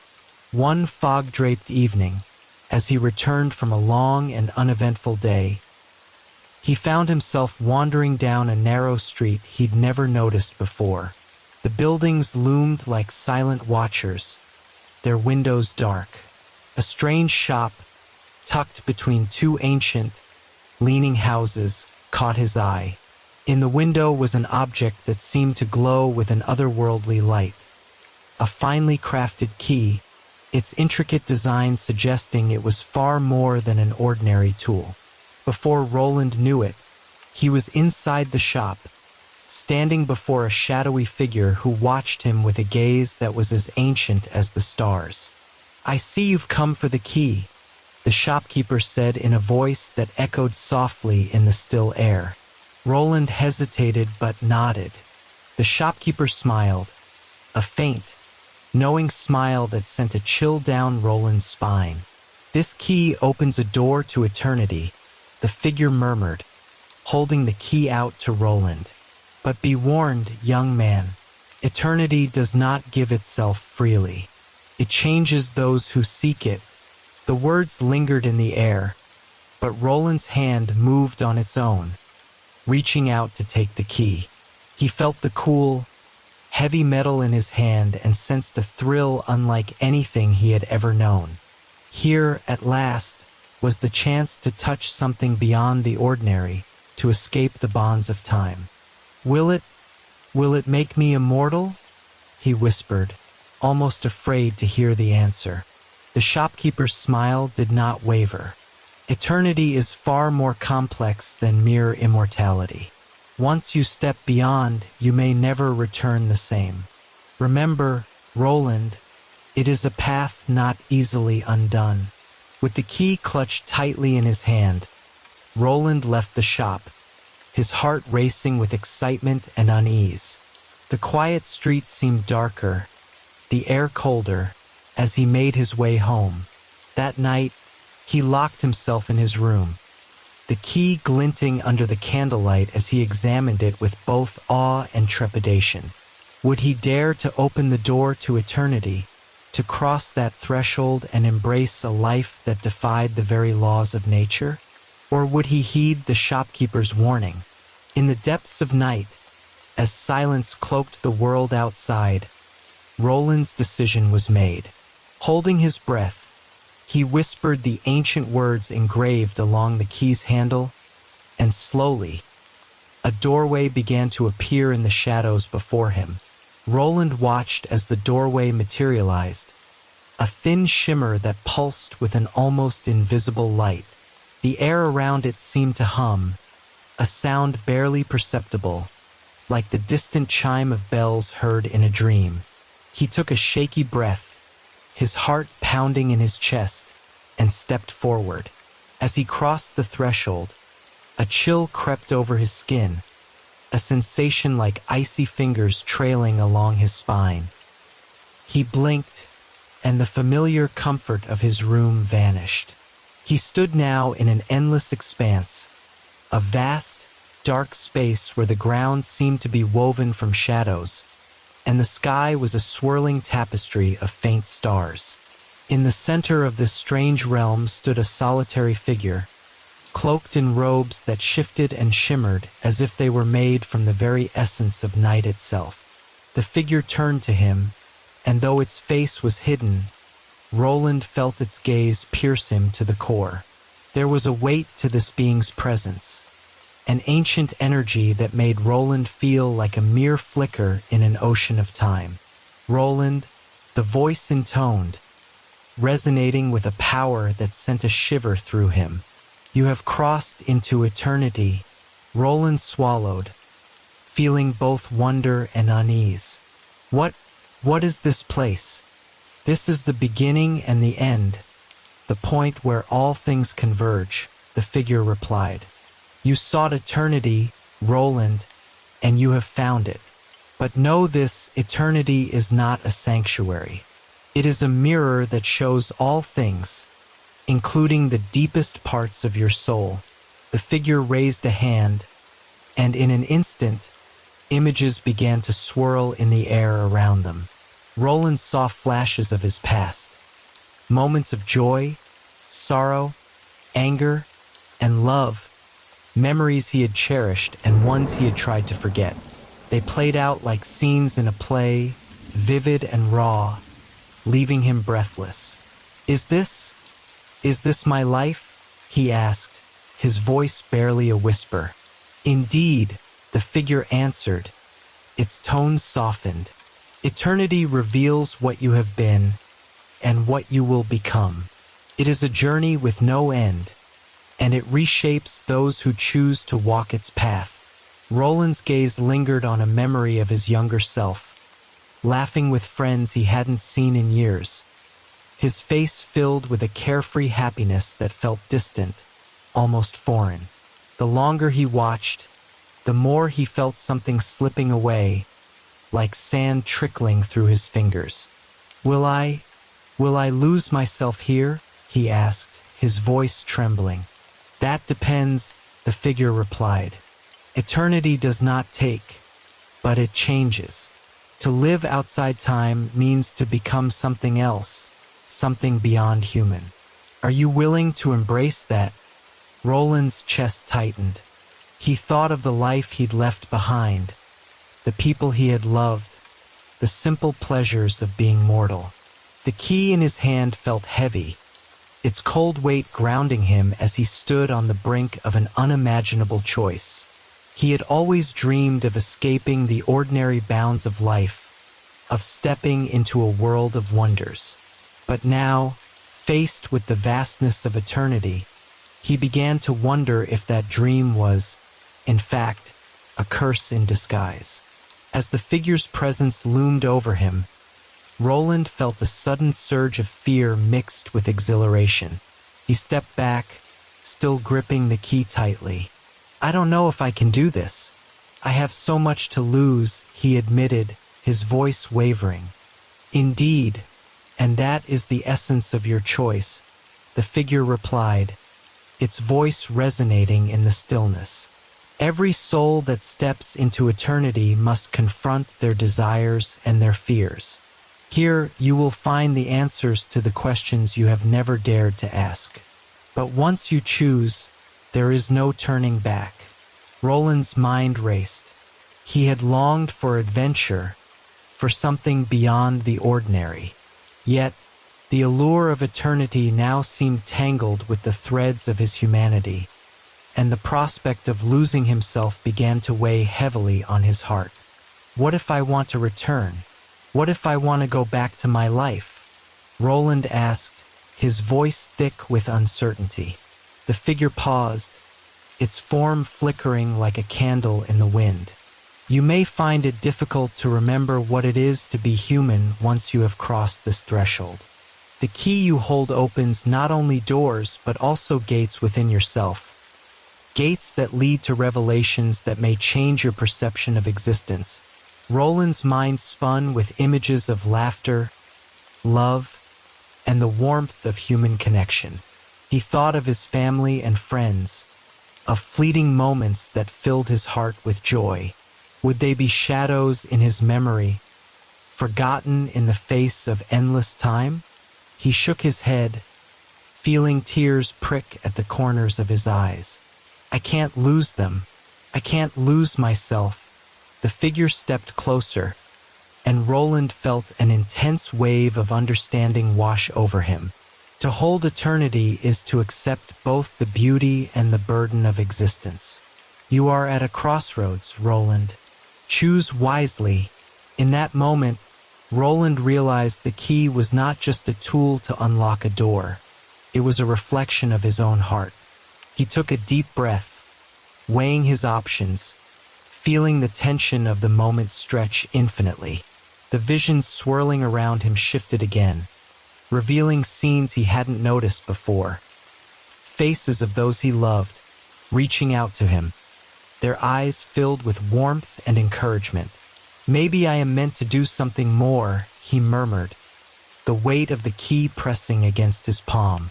"But what if eternity is just an endless cycle of longing for what I've lost?" The figure inclined its head, a glimmer of compassion emanating from its shadowy form. "Eternity will challenge your understanding of loss. It will test the very fabric of your being. But remember, every journey begins with a single step, and the essence of life is change." Roland closed his eyes, feeling a whirlwind of emotions swirling within him. What he truly sought was not just an escape from the ordinary, but a deeper understanding of his own existence. Could he find that understanding in eternity, or would he forever be lost? "Tell me, what must I do?" he asked, finally ready to embrace the unknown, seeking the wisdom hidden in the key he held. "First, you must unlock your heart," the figure replied. "For every door you open, you must be prepared to face what lies beyond. Embrace your fears, your joys, and your connections. Only then can you truly know if eternity is your destiny." With those words echoing in his mind, Roland felt a flicker of determination igniting within him. He took a step closer to the figure, ready to unlock the mysteries of eternity. As Roland stood before the cloaked figure, the weight of the moment settled upon him like a heavy shroud. He felt his heart race as he faced the choice that could alter the very essence of his being. "I want to understand," he declared, voice steady. "I want to embrace this journey, no matter where it leads." The figure nodded, and in a sweeping motion, it gestured toward the swirling expanse around them. "Very well, but remember, the path of eternity is woven with threads of both light and shadow. Prepare yourself to confront not just the wonders of existence, but also the darkness that resides within." With a wave of its hand, the atmosphere shifted. The once ethereal landscape transformed into a vibrant tapestry of colors and sounds.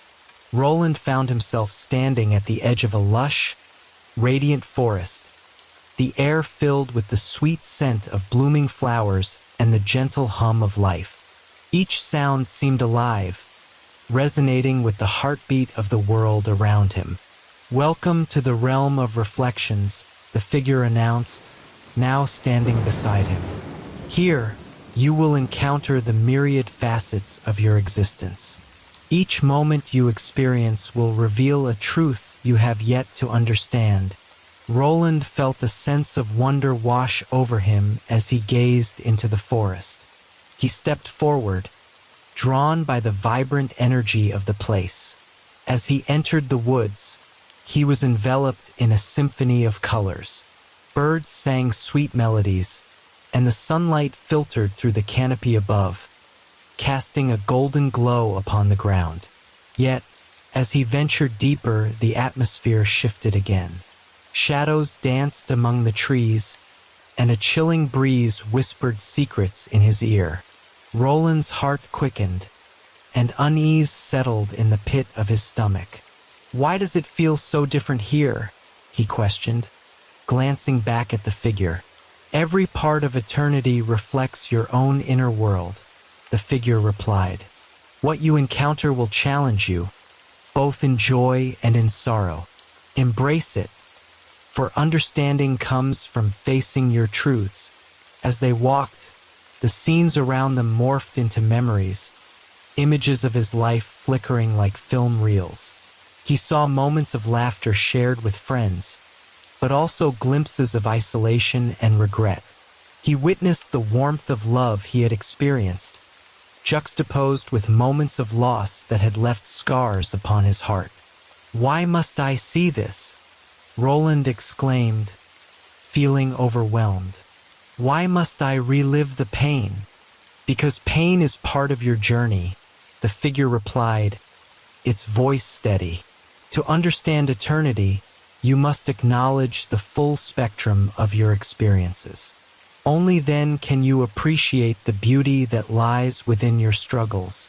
Roland took a deep breath, allowing himself to absorb the emotions swirling around him. He moved closer to a particularly vivid scene, his mother's gentle smile as she tucked him into bed at night. He felt the warmth of her love, a memory that had brought him comfort during difficult times. Suddenly, the memory shifted, and he was confronted with the last moment they had shared before her passing. The ache of grief crashed over him like a tidal wave, threatening to pull him under. "No," he gasped, tears streaming down his face. "I don't want to remember this." But the figure placed a hand on his shoulder, its touch grounding him. "You must face it, Roland. Allow yourself to grieve, to acknowledge the depth of your loss. It is in this space that healing begins." Roland closed his eyes, surrendering to the storm of emotions. In that moment, he understood that eternity was not about escaping pain, but rather about embracing it as a part of his journey. He allowed the tears to flow freely, feeling the weight of his sorrow begin to lift, replaced by a sense of clarity. As he opened his eyes, the forest around him transformed once more, blooming into a vibrant field of flowers. Each blossom shimmered with colors he had never seen before, and the air was filled with the laughter of children. He recognized the joy of moments shared with friends and family, their spirits surrounding him like a warm embrace. "Now you are beginning to understand," the figure said, a hint of approval in its voice. "Eternity is not devoid of emotion. It is a tapestry woven from every thread of your existence. The key you hold unlocks not just doors to new realms, but also the doors of your heart." Feeling invigorated, Roland stepped into the field, letting the warmth of joy envelop him. He spun in circles, laughing with abandon, the beauty of the moment filling him with hope. But even in his joy, a lingering question remained in the back of his mind. "What comes next?" he asked, turning to the figure. Will I continue to face my past? How will I find my way? The figure smiled softly. This is but the first step of your journey. To truly embrace eternity, you must also confront your fears and desires. The next phase awaits. With a flourish of its hand, the figure beckoned him to follow. Roland's heart raced with anticipation, knowing that the road ahead would reveal deeper truths about himself. As they walked together, he felt the remnants of his past falling away, replaced by a new sense of purpose. As Roland and the figure traversed the vibrant field, the atmosphere shifted once more. The laughter of children faded into the background, replaced by a chilling silence that wrapped around him like a fog. He looked up to see the sky darkening, clouds rolling in with a foreboding weight. "What is happening?" Roland asked, his voice trembling slightly. The sudden change felt like a harbinger of something sinister lurking just beyond his vision. "The path to understanding is seldom straightforward," the figure replied, its voice steady. "You must now face the shadows that linger in your heart. They are the fears and regrets you have tried to bury. Only by confronting them can you fully embrace your journey." Roland felt a knot tighten in his stomach. He had spent so long trying to escape his fears, pushing them aside in the hopes of finding peace. But now, they loomed before him like dark clouds, threatening to swallow him whole. As they walked further, the lush field transformed into a twisted landscape of dark trees and gnarled roots. The ground was uneven, with shadows flitting in and out of view. A chill crept into the air, wrapping around Roland like a cold embrace. "Do not be afraid," the figure encouraged, sensing Roland's trepidation. "What you see may seem frightening, but they are mere reflections of your inner turmoil. Face them, and you will find the strength to move forward." Roland took a deep breath, summoning his courage as he stepped further into the darkness. With each step, memories began to unfurl around him, images of missed opportunities and unspoken words. He saw himself standing at the crossroads of his life, paralyzed by fear, never daring to take the leap into the unknown.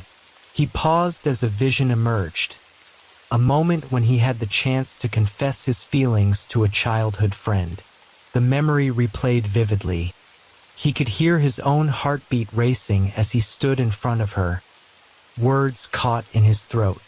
In that instant, he felt the pang of regret strike deep within him.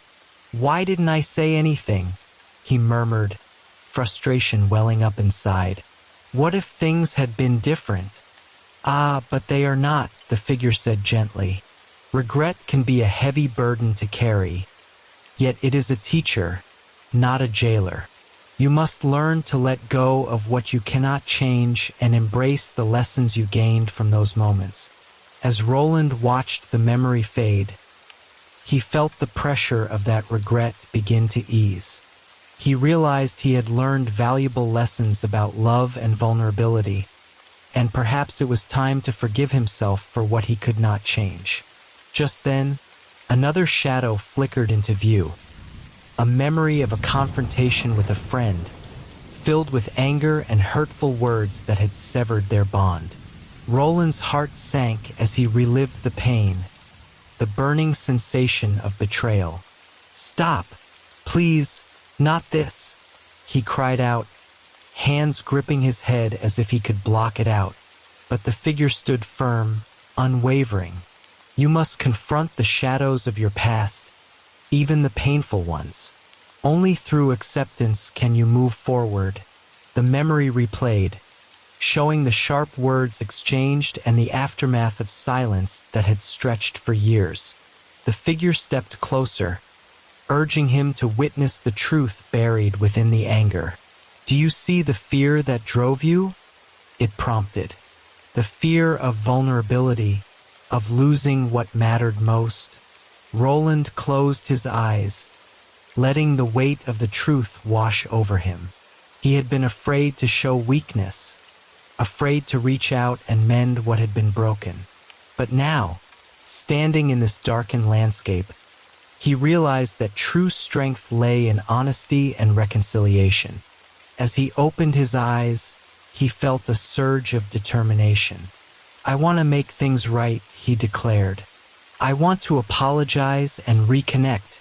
"Then you are already on the path to healing," the figure replied, a flicker of pride in its eyes. "But the journey is not yet complete. You must delve deeper into the shadows." With a wave of its hand, the environment shifted again, and Roland found himself standing before a swirling vortex of darkness. It seemed to pulse and breathe, a living embodiment of his deepest fears. "What lies within?" Roland asked, dread pooling in his stomach. "Your greatest fear," the figure replied solemnly. "Face it, and you will find the key to your freedom." Roland took a hesitant step forward, the shadows seeming to beckon him. He felt a chill race down his spine, the fear of the unknown tightening its grip. "Stay close," he whispered to the figure as he took a deep breath and stepped into the vortex. The moment he crossed the threshold, darkness enveloped him, and he was consumed by swirling shadows. Images flashed around him. Failure, loneliness, the specter of death, felt suffocating, like drowning in despair. "Is this what eternity holds?" he gasped, panic rising within him. "Is this all there is?" "Look closely," the figure urged, its voice echoing in the void. "What do you truly fear?" In the heart of the darkness, Roland saw the flickering light of his memories. The laughter, the joy, the love that had once filled his life. It struck him then. His greatest fear was not death or loss, but the fear of not living fully, of not embracing every moment. "I fear missing out," he admitted, his voice trembling. "I fear that I will never truly live." "Then let that fear guide you," the figure instructed, its presence a beacon of light amidst the shadows. "Embrace it, and let it transform into a force for change." Taking a deep breath, Roland summoned his courage. "I refuse to be bound by fear," he declared, pushing back against the shadows. "I choose to live. I choose to love." As the words left his lips, the shadows began to recede, the darkness shattering like glass. The vortex imploded, and suddenly, he found himself standing back in the radiant forest. The figure smiled at him, its approval palpable. "You have faced the darkness and emerged stronger. Each step you take towards understanding will bring you closer to your true self." Roland felt lighter, as if a great weight had been lifted from his shoulders. The realization that he could shape his destiny filled him with hope. "I want to continue," he said, determination etched into his features. "I want to explore what lies ahead." The figure nodded, gesturing towards the path that branched off into the unknown. "Then let us continue on this journey together. The next lesson awaits." Roland stepped forward, heart racing with anticipation. He had faced his shadows and emerged victorious. With each step, he felt himself drawing closer to the key to eternity, a key not just to life everlasting but to a life fully lived. Roland and the figure ventured deeper into the enchanting woods, where the air shimmered with the promise of secrets yet to be unveiled. The path beneath their feet was now lined with luminous flowers that glowed in shades of blue and purple, illuminating their way forward. "What lies ahead?" Roland asked, curiosity mingling with the lingering echoes of his fears. "The next part of your journey will take you to the heart of your soul," the figure replied, its voice steady and calm. There you will discover what it truly means to hold the key to eternity. But be prepared. This revelation may challenge everything you think you know. Roland nodded, the weight of anticipation pressing against his chest. As they walked, he felt the world around him begin to change again. The trees closed in, and the atmosphere grew denser, filled with an ethereal mist that hung low to the ground. It felt as if they were stepping into another realm altogether. Suddenly, the mist parted, revealing a grand clearing. In the center stood an ancient stone pedestal, upon which rested a magnificent key. It was unlike anything Roland had ever seen. A shimmering artifact adorned with intricate patterns that seemed to dance in the light. "That is the key of eternity," the figure said, gesturing toward the pedestal. "It has the power to unlock the doors to infinite possibilities. But understand this. Possessing the key does not guarantee you a life free of pain or regret. It merely provides you the opportunity to create meaning in your existence." Roland approached the pedestal, awestruck by the beauty of the key. "What do I have to do to claim it?" he asked, feeling a mixture of eagerness and apprehension. "First, you must confront your beliefs about eternity," the figure replied. "What do you think it means to live forever? And what sacrifices are you willing to make for that chance?" The question struck Roland deeply. He had long dreamed of escaping the clutches of mortality, believing that eternal life was the ultimate blessing. But now, with the shadows of his past fresh in his mind, he began to question the validity of that desire. Eternity. It seems so enticing, he mused, but what if it becomes a curse? What if I lose my humanity along the way? The figure nodded, its expression thoughtful. "You are beginning to understand. To hold the key means to embrace not only the joys of life but also the sorrows. It is a delicate balance between living and existing. Choose wisely." Roland stepped closer to the pedestal, feeling the warmth of the key radiate towards him. "I want to embrace every moment," he said firmly. "I want to live fully, even if it means facing pain and loss." "Then take the key," the figure encouraged. "But remember, with great power comes great responsibility. Use it wisely, or it may slip from your grasp." With trembling hands, Roland reached out and grasped the key. The moment his fingers brushed against its surface, a surge of energy coursed through him. Visions flooded his mind, glimpses of lives he could lead, choices he could make, and the profound impact of those choices on the world around him. He could see himself as an artist, pouring his soul into every brushstroke. He envisioned a life filled with love, connection, and creativity. But alongside those visions came darker images of isolation, regret, and the weight of eternal existence if he failed to engage fully in his life. As the visions faded, he found himself back in the clearing, still holding the key tightly. "What do I do now?" he asked, a sense of urgency rising within him. "Now you must decide how to wield this power," the figure replied. "It is time to unlock the door to your destiny. Will you forge ahead and embrace the uncertainty, or will you remain trapped by fear?" Roland closed his eyes, feeling the weight of the key in his hand. The choice before him was monumental. He could choose to retreat, allowing the shadows of doubt to envelop him once again, or he could step into the unknown, fully aware of the risks involved. "I choose to embrace it," he declared, determination igniting within him. "I want to unlock the door to my life, however imperfect it may be." The figure smiled, and in that moment, Roland felt an overwhelming sense of affirmation.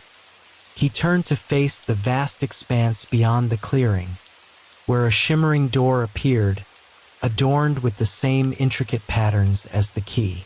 With a deep breath, he approached the door, the key in hand. As he inserted it into the lock, he felt a rush of exhilaration mingled with trepidation. The moment he turned the key, a brilliant light enveloped him, and he felt himself being drawn into a new reality. The door creaked open, revealing a realm bursting with vibrant colors and life. The air buzzed with energy, and he could hear the laughter of children, the rustling of leaves, and the hum of possibility. It was a place where dreams and reality intertwined, a testament to the choices yet to be made. As he stepped through the doorway, Roland realized that eternity was not merely about living forever. It was about living meaningfully. The key had unlocked not just the door to immortality, but the door to his true self. The figure lingered behind him, a guardian of wisdom. Remember, Roland, the journey is yours to shape. Embrace every moment, cherish every connection, and never forget the lessons learned in the shadows. Roland nodded, understanding now that he held the power to create his own narrative. Each choice he made would weave together the fabric of his existence, and with that knowledge came an exhilarating sense of freedom. As he ventured into this new world, he felt a profound shift within him, a connection to everything around him, as if the very essence of life flowed through his veins. He was ready to embrace whatever lay ahead. But even as he stepped forward, a lingering question haunted him. What sacrifices would he need to make along the way? The echoes of his past still whispered in his mind, reminding him that every choice came with its own consequences. Roland was determined to discover the answers to those questions, understanding that the true journey of life lay not just in seeking eternal existence, but in finding meaning within the fleeting moments of mortality. As Roland entered the vibrant realm beyond the door, he found himself standing in a lush garden, alive with colors that seemed to defy imagination. The flowers danced in the gentle breeze, and the air was fragrant with the sweet scent of blossoms. Birds with iridescent feathers flitted from branch to branch, filling the air with melodious songs. "Welcome to the realm of possibilities," a voice called out, interrupting his wonder. Roland turned to see a figure approaching, a woman with flowing hair that shimmered like starlight and eyes that sparkled with wisdom. "I am Seraphina, the keeper of choices," she said with a warm smile. "Here you will explore the essence of your desires and the weight of your decisions. The key you possess allows you to shape your own reality, but remember, each choice has the potential to alter your path." Roland felt both exhilarated and apprehensive. "What does that mean for me?" he asked, still gripping the key tightly. "Every moment is a chance to create something beautiful or to risk losing your way," Seraphina explained.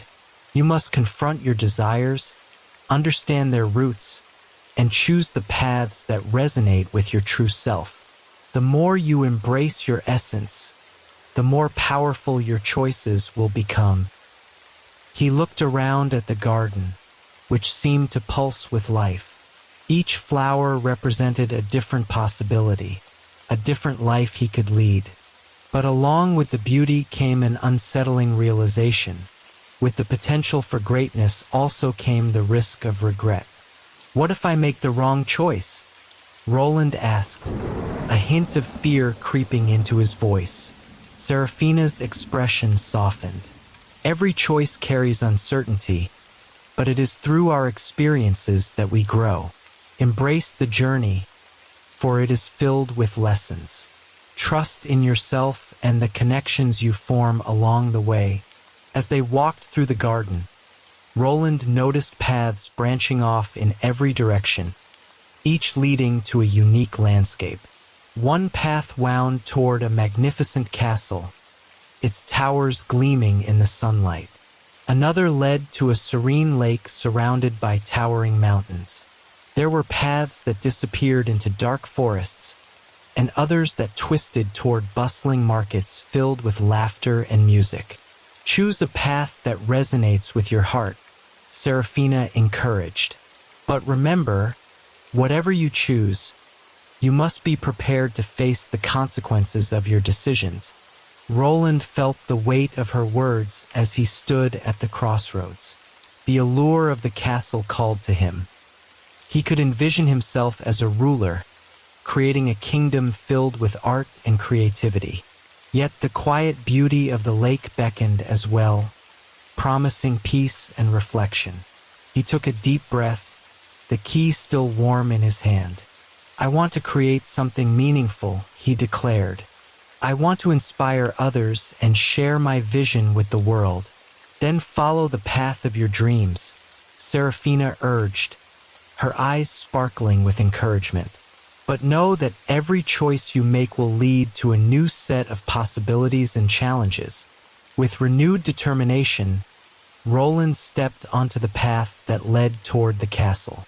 As he walked, he could feel the energy of the garden shift, the air thickening with anticipation. He knew he was on the verge of something significant, but the uncertainty of what lay ahead lingered like a shadow. The castle loomed larger with each step, its grand entrance framed by ivy-covered walls. When he reached the towering doors, they swung open effortlessly, revealing a majestic hall adorned with colorful tapestries and flickering candlelight.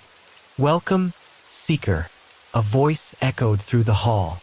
Roland turned to find a man seated upon a throne, his demeanor regal yet approachable. "I am King Alaric, the guardian of dreams. You possess the key, which means you have the power to shape your destiny." Roland felt a mix of awe and trepidation.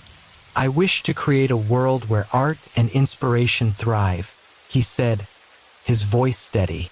"I want to share my vision with others." King Alaric nodded, a knowing smile spreading across his face. "To achieve your dream, you must gather the souls of creativity and passion. But be warned, the journey will test your resolve, and the shadows of doubt may seek to ensnare you." Roland felt a shiver run down his spine. "What shadows?" he asked, his heart racing. "The doubts that linger within you, the fears that have shaped your past," the king explained. "They may rise to challenge your vision, attempting to convince you that your dreams are unattainable." As King Alaric spoke, Roland felt the weight of his past failures creep into his thoughts. Times when he had allowed fear to dictate his actions, moments when he had silenced his creativity in favor of safety. "I won't let them," Roland declared, determination surging within him. "I have the key, and I will not allow doubt to control me any longer."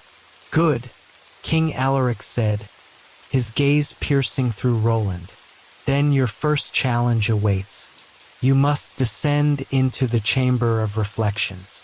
There, you will confront the shadows of your past and emerge stronger for it. Only then can you gather the souls needed to manifest your dreams." Roland nodded, the urgency of the moment igniting a fire within him. He stepped forward, ready to face whatever lay ahead. As he approached the entrance to the chamber, he felt the air grow heavy with memories and emotions. Each step echoed with the weight of his choices, leading him deeper into the heart of his fears. Inside the chamber, the darkness enveloped him, a stark contrast to the brightness of the castle.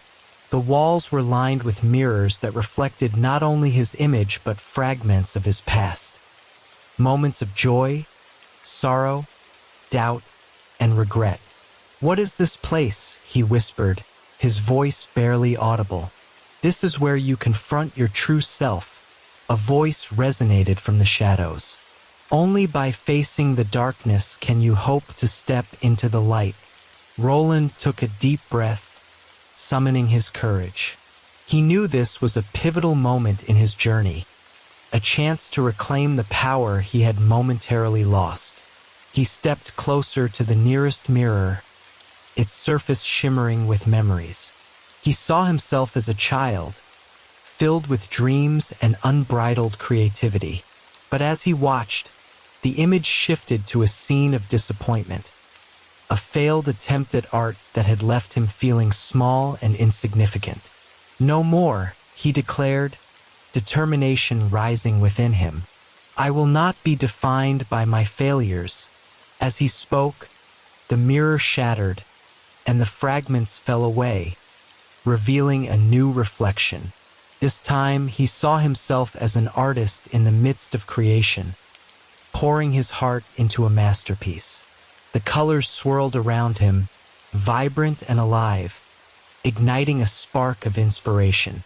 Roland stepped back, feeling a wave of warmth wash over him. "I am more than my fears," he affirmed. "I am a creator." With each broken mirror, he shattered the chains that had bound him to the shadows of his past.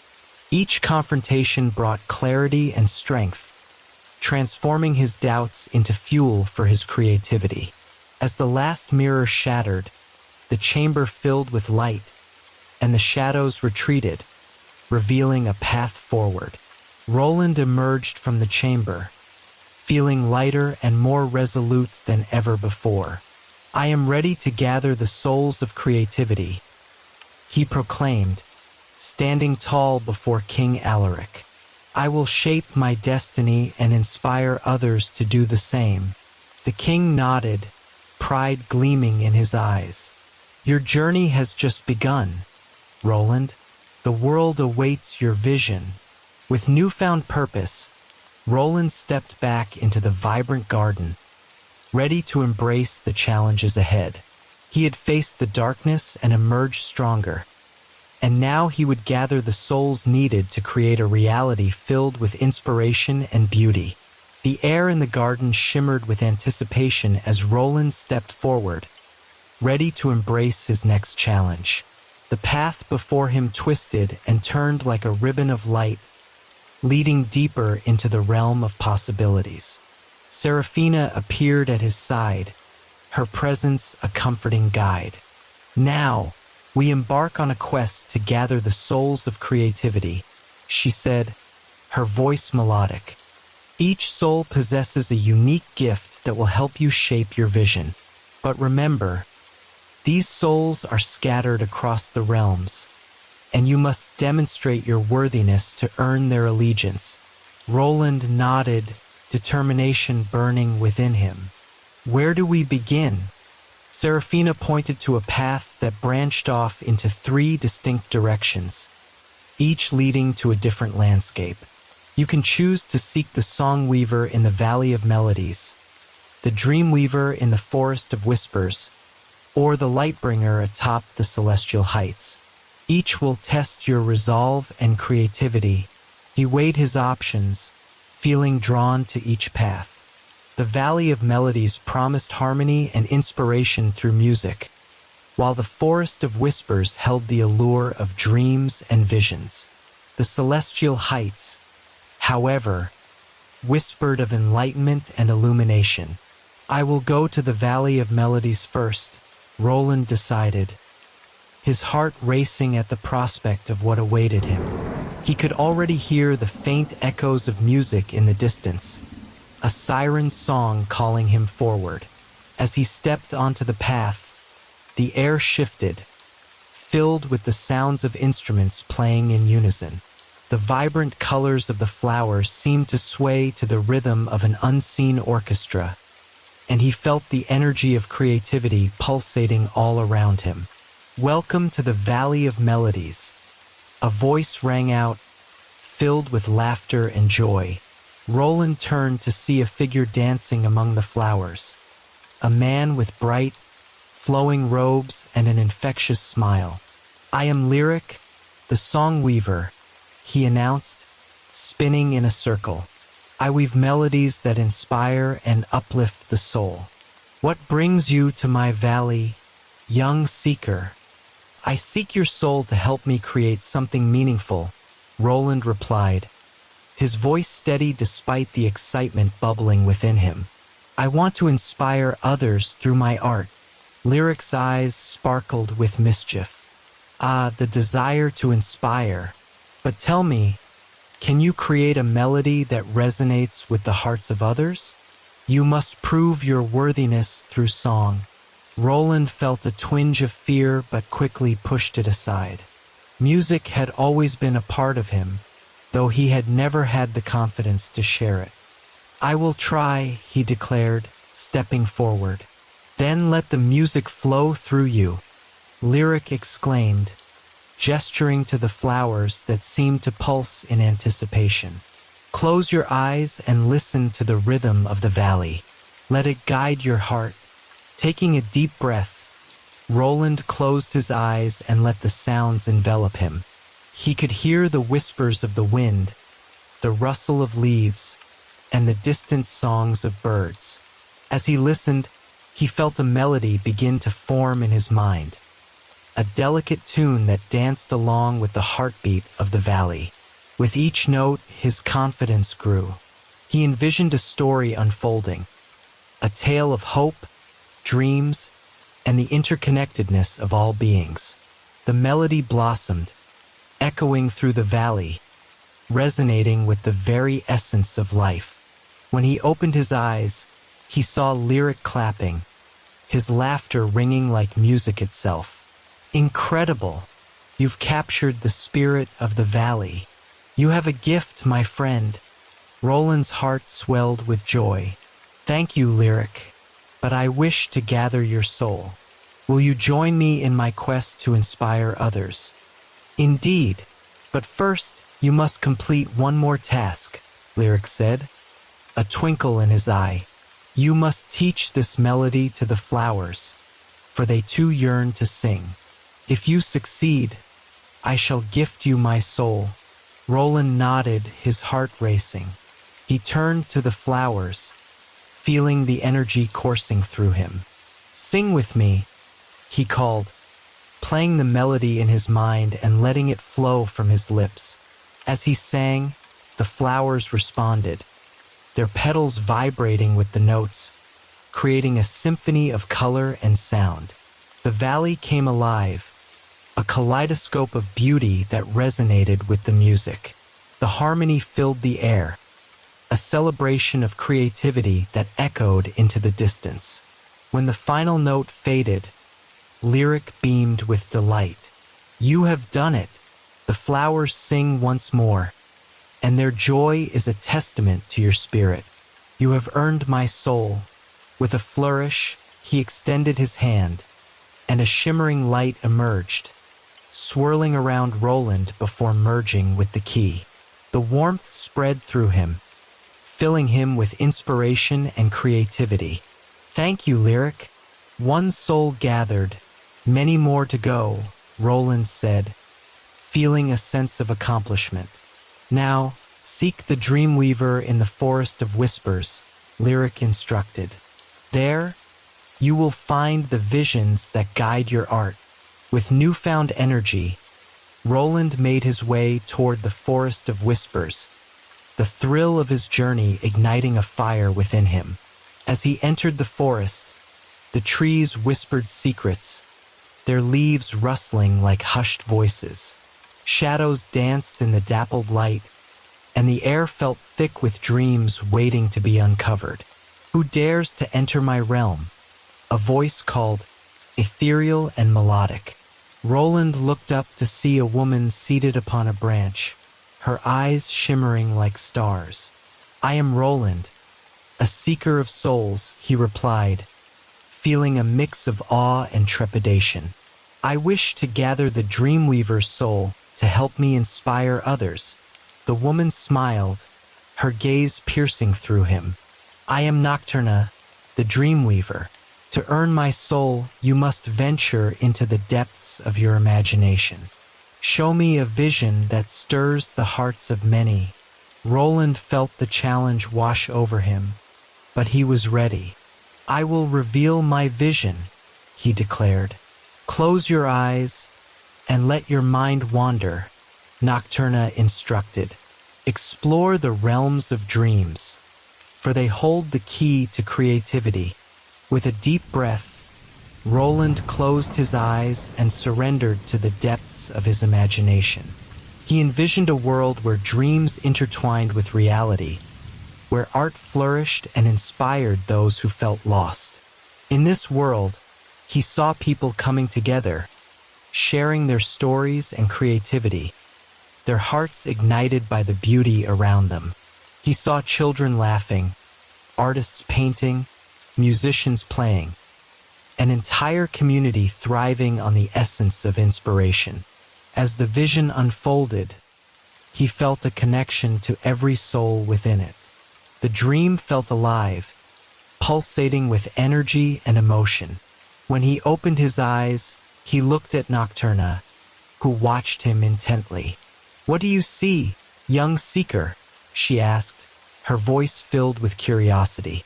"I see a world united by creativity," he replied, his heart racing.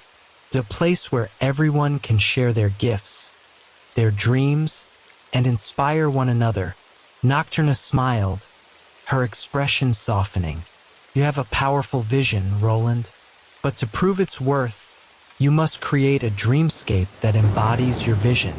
Paint it with the colors of your heart." Roland nodded, determination coursing through him.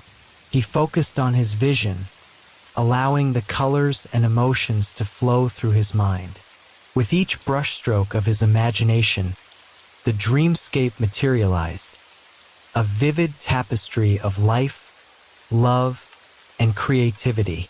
When he finished, Nocturna gazed at the dreamscape with awe. "Incredible! You have captured the essence of inspiration. You have shown me the beauty of your vision. Will you join me in my quest?" Roland asked, hope blooming within him. "Indeed, I shall," Nocturna replied, her eyes sparkling with magic. "But first, let us share this dream with the forest. Only then can my soul be yours." Roland nodded, feeling the thrill of their connection.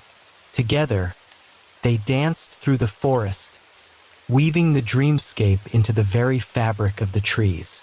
The whispers of the forest transformed into melodies, echoing Roland's vision. As they finished, Nocturna extended her hand, and a shimmering light emerged, swirling around Roland before merging with the key. The warmth surged through him, filling him with newfound creativity and vision. Two souls gathered. "One more to go," Roland said, exhilarated by the experience. "Now, seek the Lightbringer atop the celestial heights," Nocturna encouraged.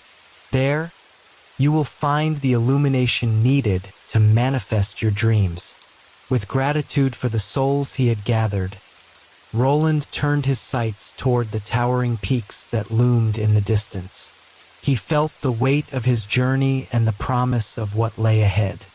With renewed purpose, he began his ascent toward the celestial heights, ready to face whatever awaited him. The ascent to the celestial heights was steep and treacherous, the path winding upward through jagged rocks and clouds that swirled like whispers of the past. Each step felt heavier than the last, a weight pressing against Roland's heart. Doubt began to creep in, but he pushed it aside, reminding himself of the two souls he had gathered and the purpose that drove him onward. As he neared the summit, a brilliant light enveloped him, illuminating the path ahead. He could feel warmth radiating from the peak, a beacon calling him closer. He paused for a moment to catch his breath, taking in the breathtaking view that stretched out before him. Mountains cascading into valleys, the world sprawling beneath him like a tapestry of endless possibilities. "Who dares to seek the Lightbringer?" A voice rang out, echoing through the air like a gentle breeze. Roland looked up to see a figure cloaked in shimmering light, standing atop the peak. The Lightbringer radiated a warm glow, illuminating the darkness around them, and Roland felt an overwhelming sense of awe wash over him. "I am Roland, a seeker of souls," he called out, his voice steady despite the enormity of the moment. "I wish to gather your soul to help me inspire others." The Lightbringer descended gracefully, the glow intensifying with each step. "To earn my soul, young seeker, you must face a trial of light and shadow. You will confront the darkness within you, for only by understanding your fears can you truly embrace the light." Roland's heart raced at the challenge ahead. He nodded, determination stealing his resolve. "I accept your trial." "Very well," the Lightbringer said, their voice soothing yet powerful. "Step into the light and confront the shadows that lurk within your heart." As Roland stepped forward, he felt the warmth of the light envelop him, wrapping around him like a cocoon. The world around him shimmered and faded, replaced by a surreal landscape filled with swirling colors and shapes. It felt both enchanting and disorienting. Suddenly, figures emerged from the shadows, dark silhouettes that danced on the edges of his vision. They whispered his doubts, fears, and insecurities, their voices echoing like haunting melodies. "You are not good enough," one shadow hissed, its voice dripping with disdain.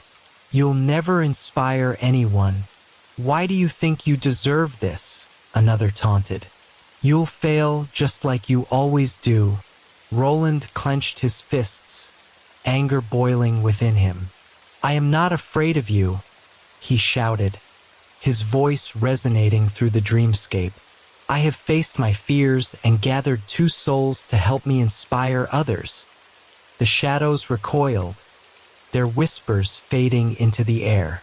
But as they shrank back, new figures emerged. People he knew, faces twisted with disappointment and disbelief. Friends, family, mentors, all of them looking at him with scorn. "You'll never be an artist," one friend said, the words cutting deeper than any blade.